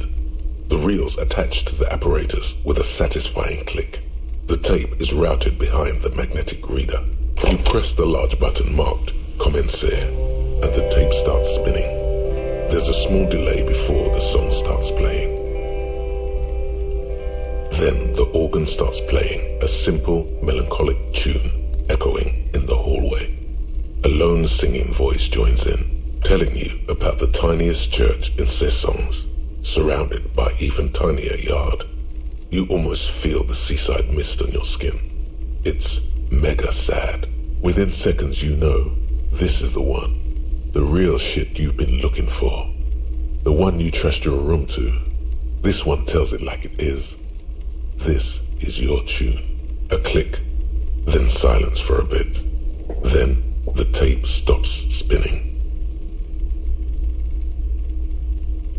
Crying is good. It gives your performance authenticity. Besides, you already know the lyrics, since you listened to it like 1,000,000 times. Yep, they're all here. All 3 verses. And the B-side of the tape contains the instrumental version. It's like the world itself is telling you to do it. Only one obstacle stands on your way. Gart. You have to convince Gart to let you sing karaoke in the whirling. After you've won him over, you can express yourself. Let the pain out. Make everyone understand. The lieutenant looks at you as you remove the tape from the boombox. He doesn't say anything.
What is it?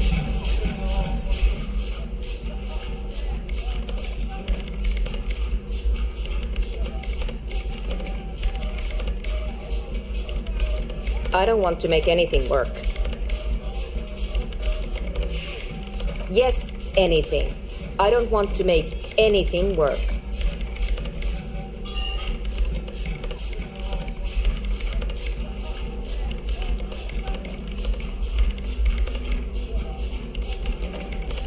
Easy. When her research is done, she can move out. What? No, I don't really need any help with the project.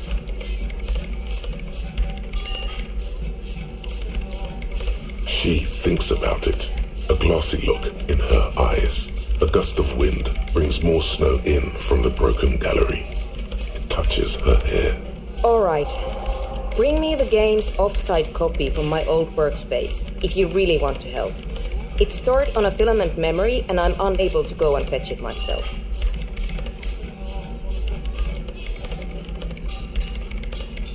Yeah, that's the one. You can get in through the bookshop. You just have to do some explaining to the bookstore lady.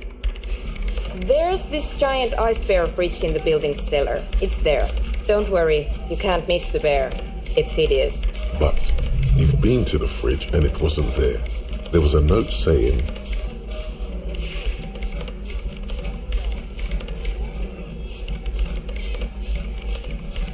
Wait, a note from whom?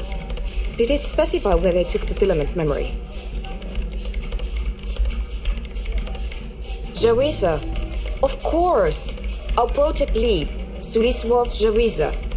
God, he was always so hell-bent on keeping the copy somewhere safe. And feature creep and the Valley of the Heads. Like it would have made a difference.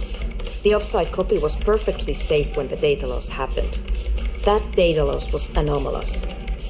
And the heads... I won't even get into the heads.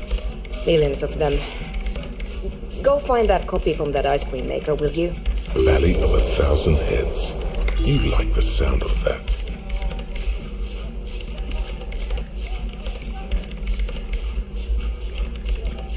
This is getting ridiculous. Can't you just defrost it? Or, I don't know, I don't know about the ice cream maker. Just figure something out. Thanks.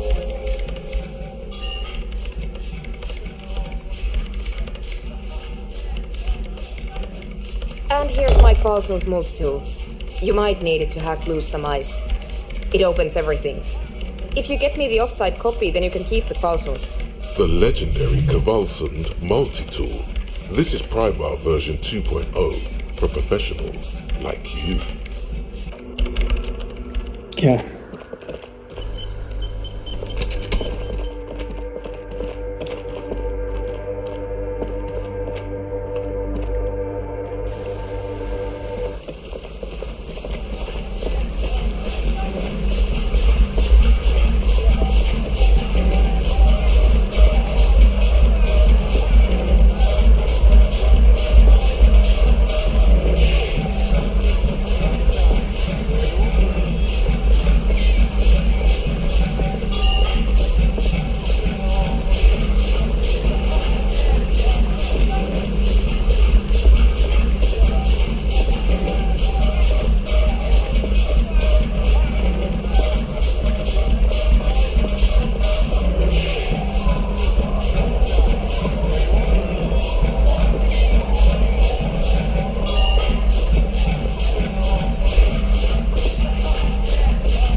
Yes?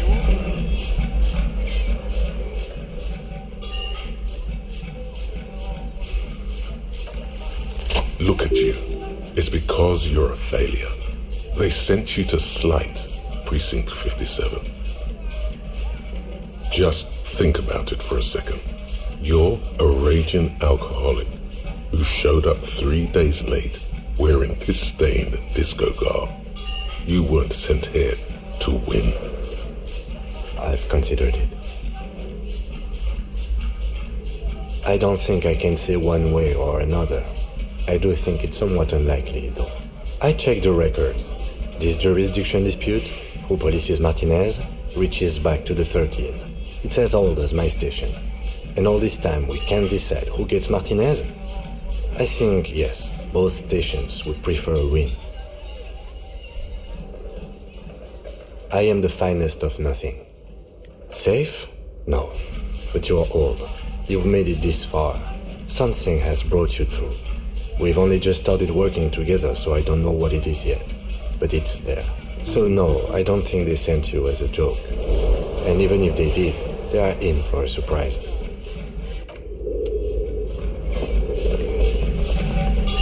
Is this crazy song because I'm holding the boombox?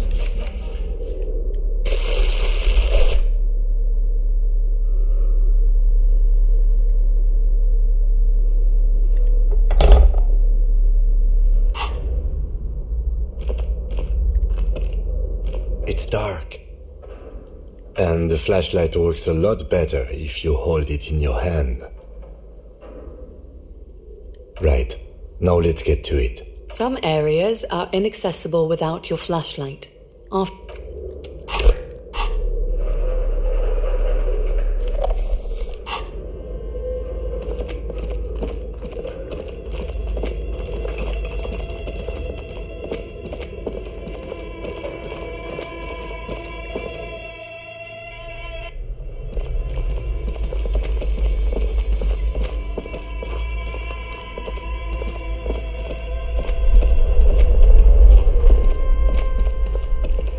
This orange machine is dead still.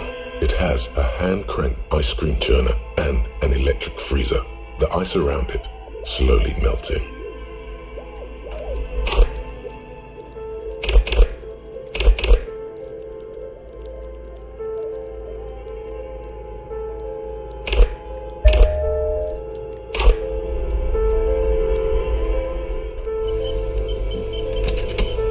This orange machine is dead still.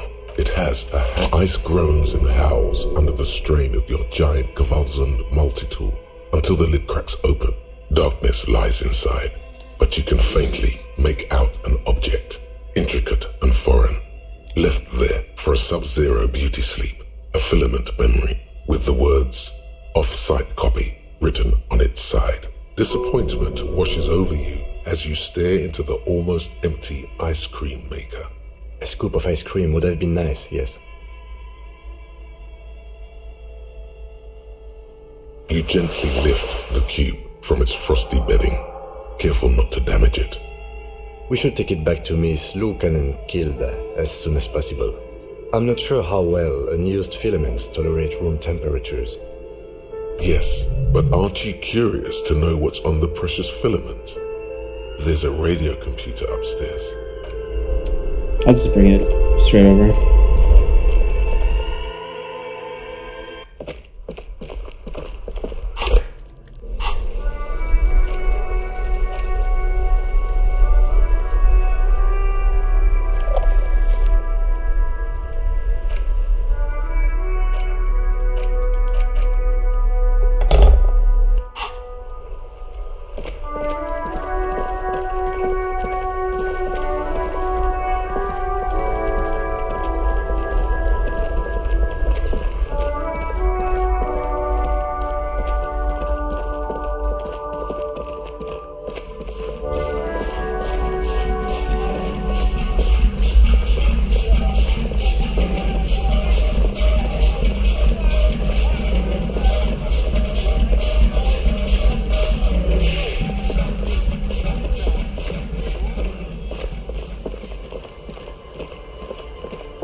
What is it?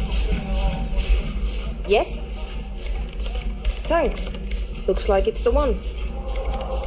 Now I'm going to print it out to see what's left of it. I have a theory. Lintel was able to divine the location of the anomaly from this broken copy.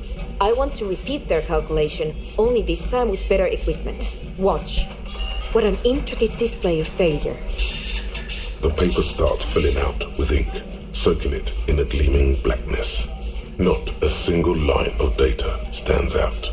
This is wrong. Machines shouldn't behave like that. It's the abyss staring back at you.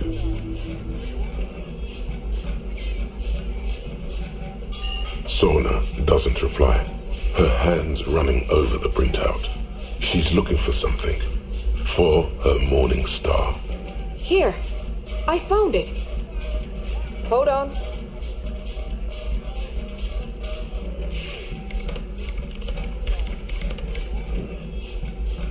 Shh.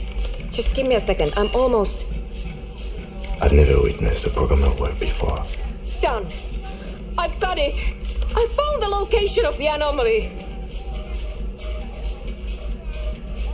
Thank you. There. In the swallow. Think you can help me again? I need you to go move those water bolts for me. I need to double check my calculations. You like moving things around. Moving things around is calming. Just walk over to the circle and follow my instructions. Move tanks.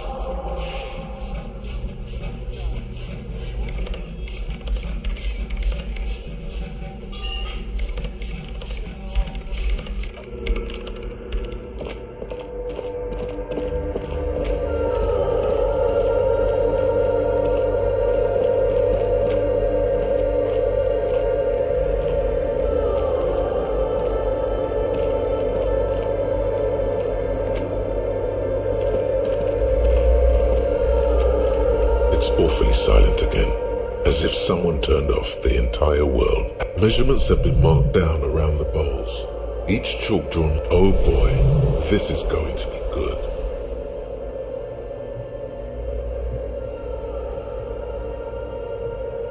It moves like a ghost without creating a single trace of sound. Some water spills out of the bowl, wetting the floor. The lead programmer sends you an encouraging thumbs up from across the hall. Time to run back, or maybe walk. This is a sacred place after all.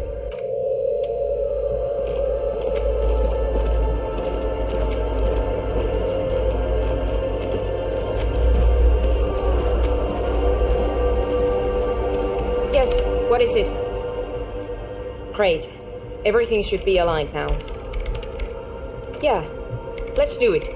Now the only thing left to do is to unmute the headphones. If we got the location right, we should then be able to hear whatever sound this anomaly makes. Honestly, I'm a little scared. I don't know.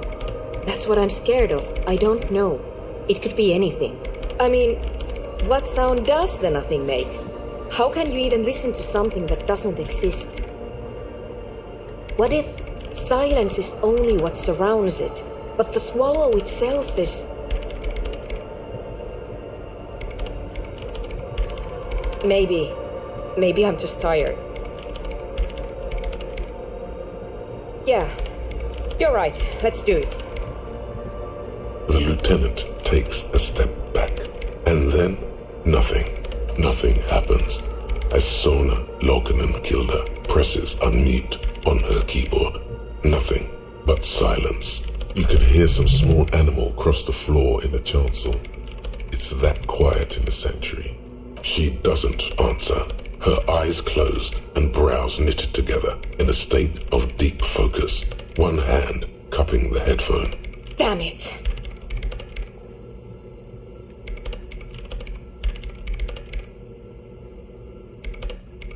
Yeah, nothing happened, let's move on.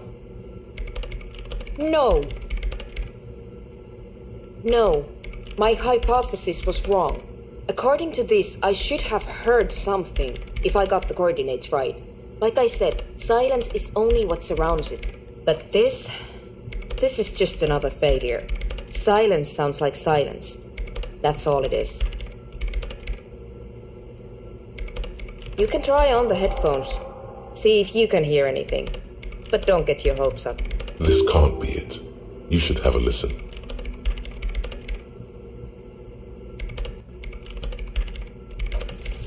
All you hear is your own breathing, heavy and hoarse from all the nights spent drinking. It's the breath of an old man. But there's something else. There has to be. Something big. Something unexpected. When was the last time this world had anything new to say? Well, did you hear anything?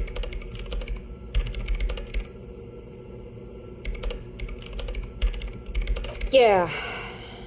No, I don't think there's anything there. The lieutenant looks down at the floor, as if to say, you're wasting time here. Maybe the speed freaks can help you with this. Go talk with Andre.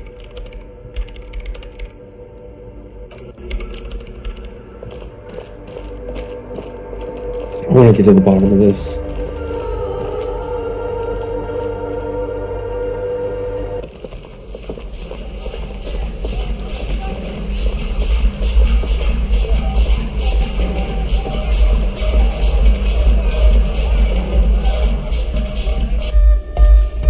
Hi again. So, how are things going?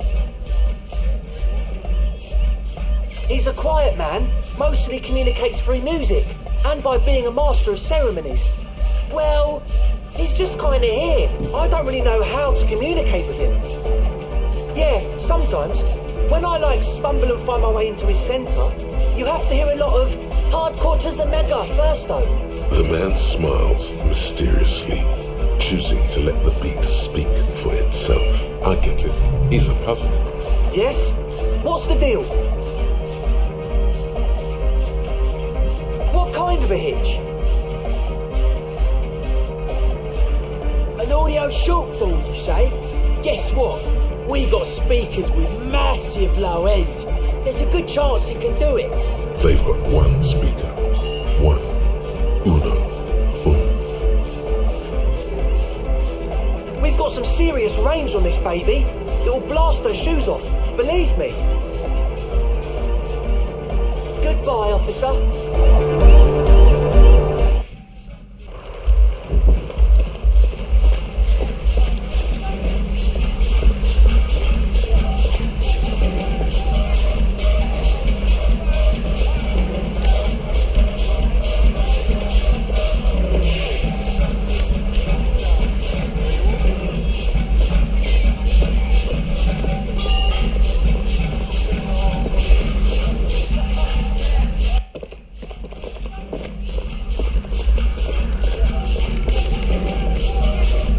What is it?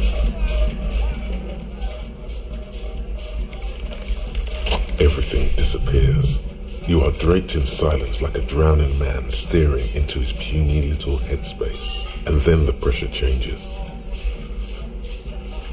It feels like flying on an aerostatic, or when your ears pop, or like a subtle difference in the atmosphere, a weather change hanging in the air.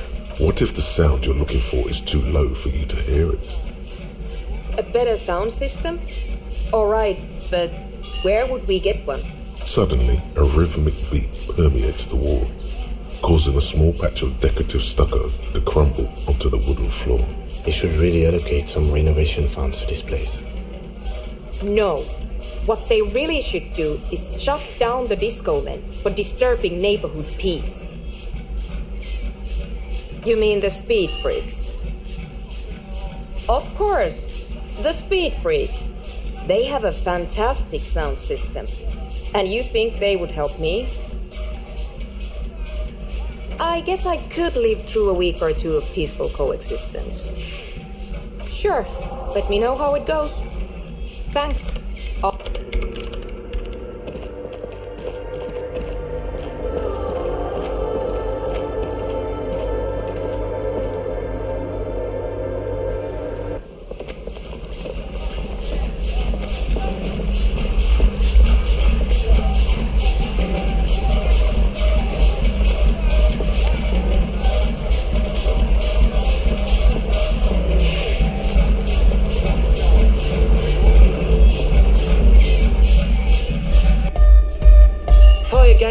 So, how are things going?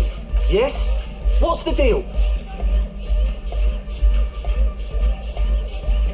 We are grateful, Copman. You're an augury of a new era of anodic dance music. That's fine, we can manage. And what about the side business? Have you made up your mind? Of course, I meant the bar, obviously. Why am I even talking about this? It's going to take us a bit to move our stuff inside. A couple of hours maybe. Come check back later. Let's get moving.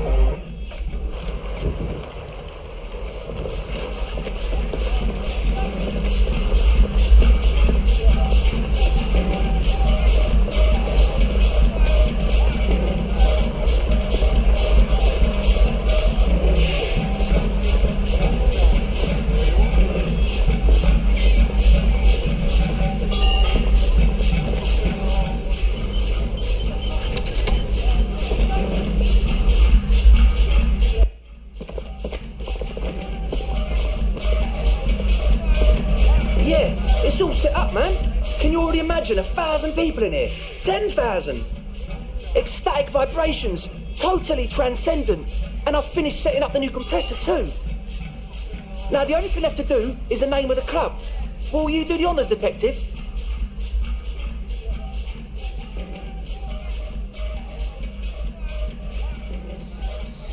I wouldn't build a club, and I wouldn't name it either. An underground place with no name? Sounds like something the Crabman would say. We're not going with anything the Crabman would say. Why not? The Crabman has ideas, Estelle. Ideas from another level of consciousness. I don't care. I don't like the Crabman, and I don't like his ideas. His ideas are spooky. How about something simple, like the club? Too modern, and too ironic. We don't want ironic, we want real.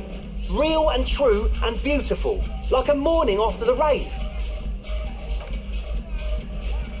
Yakokata! Yakokata! The place to be!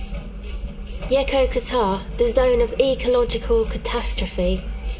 That's too morbid, Egg. Got anything else? Hardcore! Hardcore to the mega! No, it has to be bigger than hardcore. Yes, it has to be even bigger than hardcore to the mega. It has to be bigger than the scene. The amnesia. Like I can't remember the name of the club, Amnesia. Amnesia! It's not amnesia, guys. I don't. Good. We have too many opinions anyway. The name. Everything I managed to come up with sounds just wrong. Andre's overthinking it.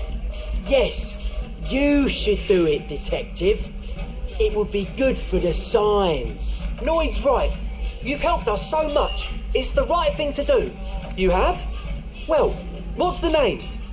Like that DeLorean word for the world, you mean? Elysium. But Disco Elysium? Isn't it wacky? Disco's kind of gone, isn't it? Forgotten. The past is the future, but the future is dead. No, it's beautiful. Beautiful and brave. Like we want it to be. And short. And memorable. It's settled then. Everyone welcome to Disco Elysium. Andre breaks into frenzied dance-like motion to celebrate the name. Someone turns up the beat. I'm dancing. That soft chord gyrating is supposed to be dancing? Yes, my man. Talk? What is there to talk about if you can express yourself with moves? Audio waves thump against your ribcage. The speaker setup makes everything sound much better. But there's a noticeable lack of something. It's to express my individuality. Is that a bald spot? It's hard to tell for sure, with the fused together spikes, but it looks like he's balding. Of course it is. Otherwise, I'd just be another poor guy with no education and no money. General issue, man.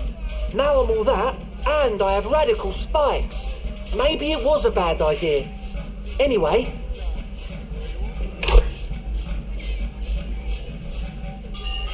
It's not gonna help.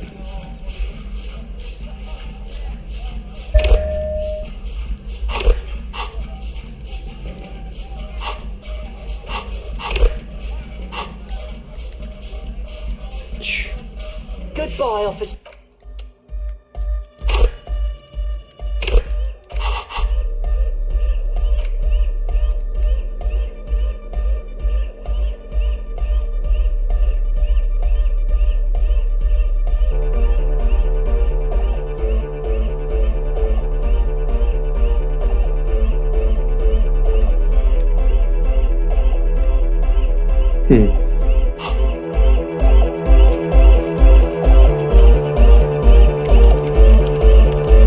Yes, what is it?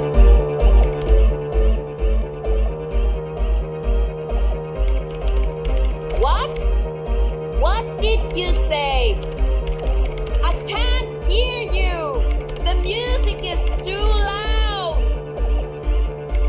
She shrugs and turns back to her radio computer. The young man behind the mixer deck acknowledges your return. This is hardcore. It's hardcore! Skibbity, skibberdanger. I am the rearranger.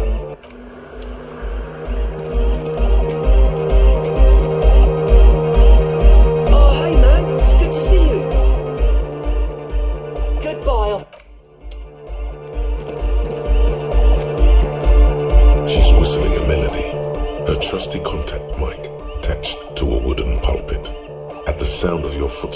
Hey there. I've been recording some new audio from all these beams and rafters.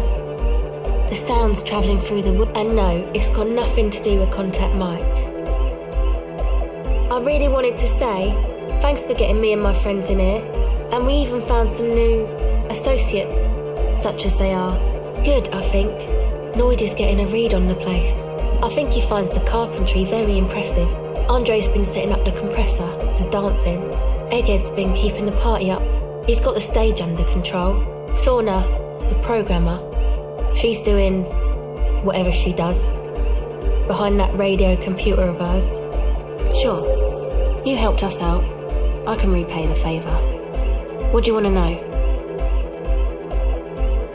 Oh, she's a bit odd, I have to say. Doesn't talk much. I'm not really sure how to vibe with her, you know? Seems like she's not in a very good mood most of the time. But earlier today she told me about Welkins, and she seemed oddly happy, like she had some idea with those little creatures. Some artistic idea. I didn't really listen, I was busy with my mic. Oh, the crab man. Still gives me the creeps the way he moves. But he doesn't actually come down that much, just climbs around the rafters. I just tried to stay away from the crab man. But he talks to Noid. They seem to have some thing going on. Who knows? He doesn't really answer our questions, see? Not that it's easy to ask them. What are we supposed to do, yell up at the tower? Beats me. Noid said they get along somehow. They're both crazy enough, I guess. Who do you want to know about? Andre? He's a cool guy. Doesn't really come off as one, but he is. To me, at least. She rubs her sides, but not from cold. Her shoulders are relaxed. He takes care of shit. Sorry. I mean, he's got a vision. For what life should be, you know? He tries to push things until everything falls into place. He's an organiser. Nothing. But then again, there's nothing to organise around here either. He really wants this church thing to work. Must have taken it as a sign when he found it abandoned like that. Said it was an augury. I don't know where he got that from. Andre's not super intelligent. I've never seen him so psyched about anything though. And he's often psyched. Looks sort of desperate, like it's his last chance or something. Or maybe he was just high. I mean, not that he does drugs, just high, you know?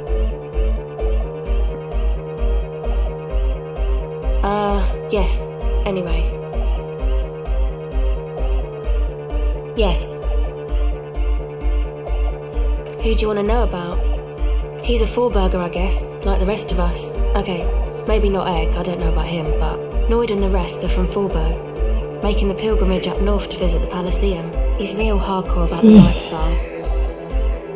What do you mean do? Like for a living? He's a carpenter, trained and all. He's very good, he just doesn't have the mindset to work like that, in a shop somewhere.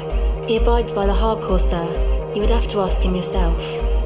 Sir, I abide by the law.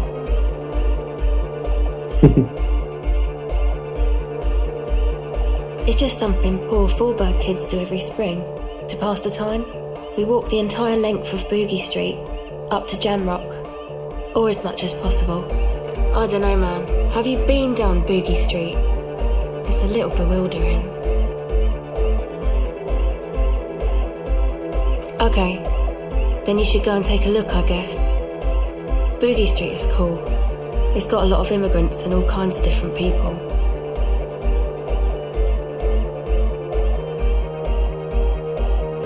Yeah. Who do you want to know about? What do you mean?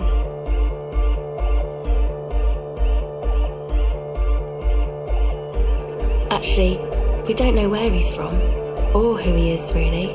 One time we were out partying somewhere in backwater Forberg. Or maybe even Coal City. I can't remember. Maybe it was Coal City. The worst of the Banlieues. A wretched heap of closed-down mines, even west of Jamrock, on the dusty slope of Montmartre, the remotest possible area of Revachol. No one even wants to exploit those people anymore. Egg was yelling along to some jam someone was spinning, all night long. Just kept yelling until he didn't have a shred of voice left. When the sun came up over the mines. There were mines? Yeah, it was in Coal City. Egg came with us. He made this wheezing puppy dog sound all the way back. Couldn't even speak. It was definitely Coal City, because it took us 2 days to walk back to the fort. He just wheezed the whole way. We never really asked why he came with us, or who he was. I think his name is Jermaine. People are sweet. Oh, that. He's the party boy. And Nordic music doesn't really do vocals in the traditional sense. Vocals are thought of as rock. That's to say they're a bit backward. No offence if you like rock music though. Pachoo, swish. Your credentials as the resident future man of Revachol are being questioned. Show her you're hip with the times, Gramps.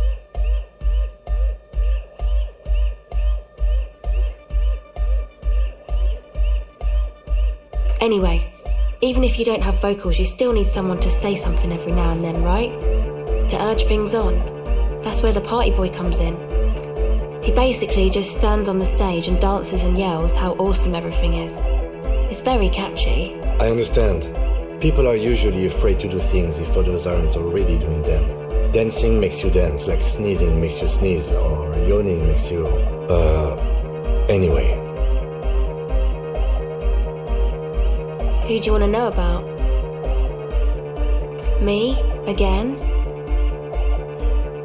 I told you, I'm a silver bird. There's that phrase again. Really reminds you of something. It means I don't answer questions about myself. Thank you. Sure.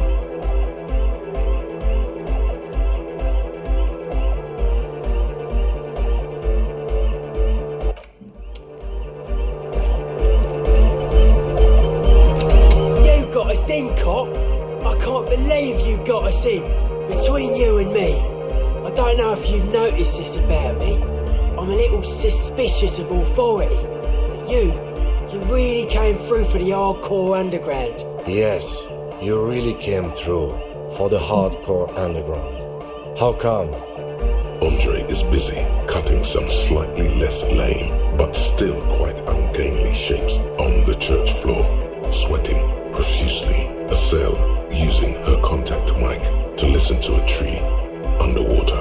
The one with the large head is blasting the dance track on repeat, while the stained glass window behind him is rattling from the bass. Sire, the tent. 'Twas a security risk. And in here, sanctuary. 'Twas only noble of you.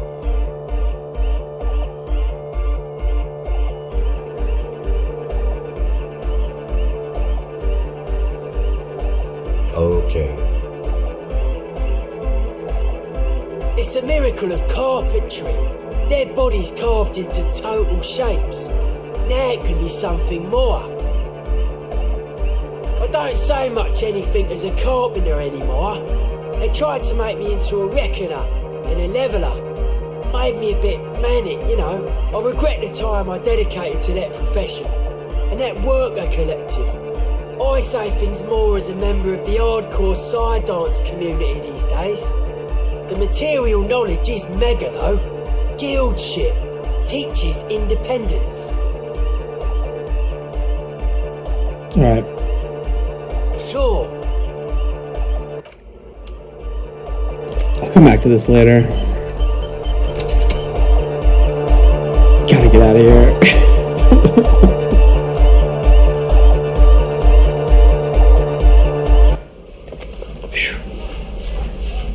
Okay.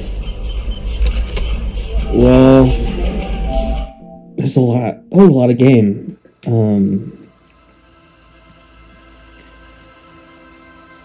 Anyway.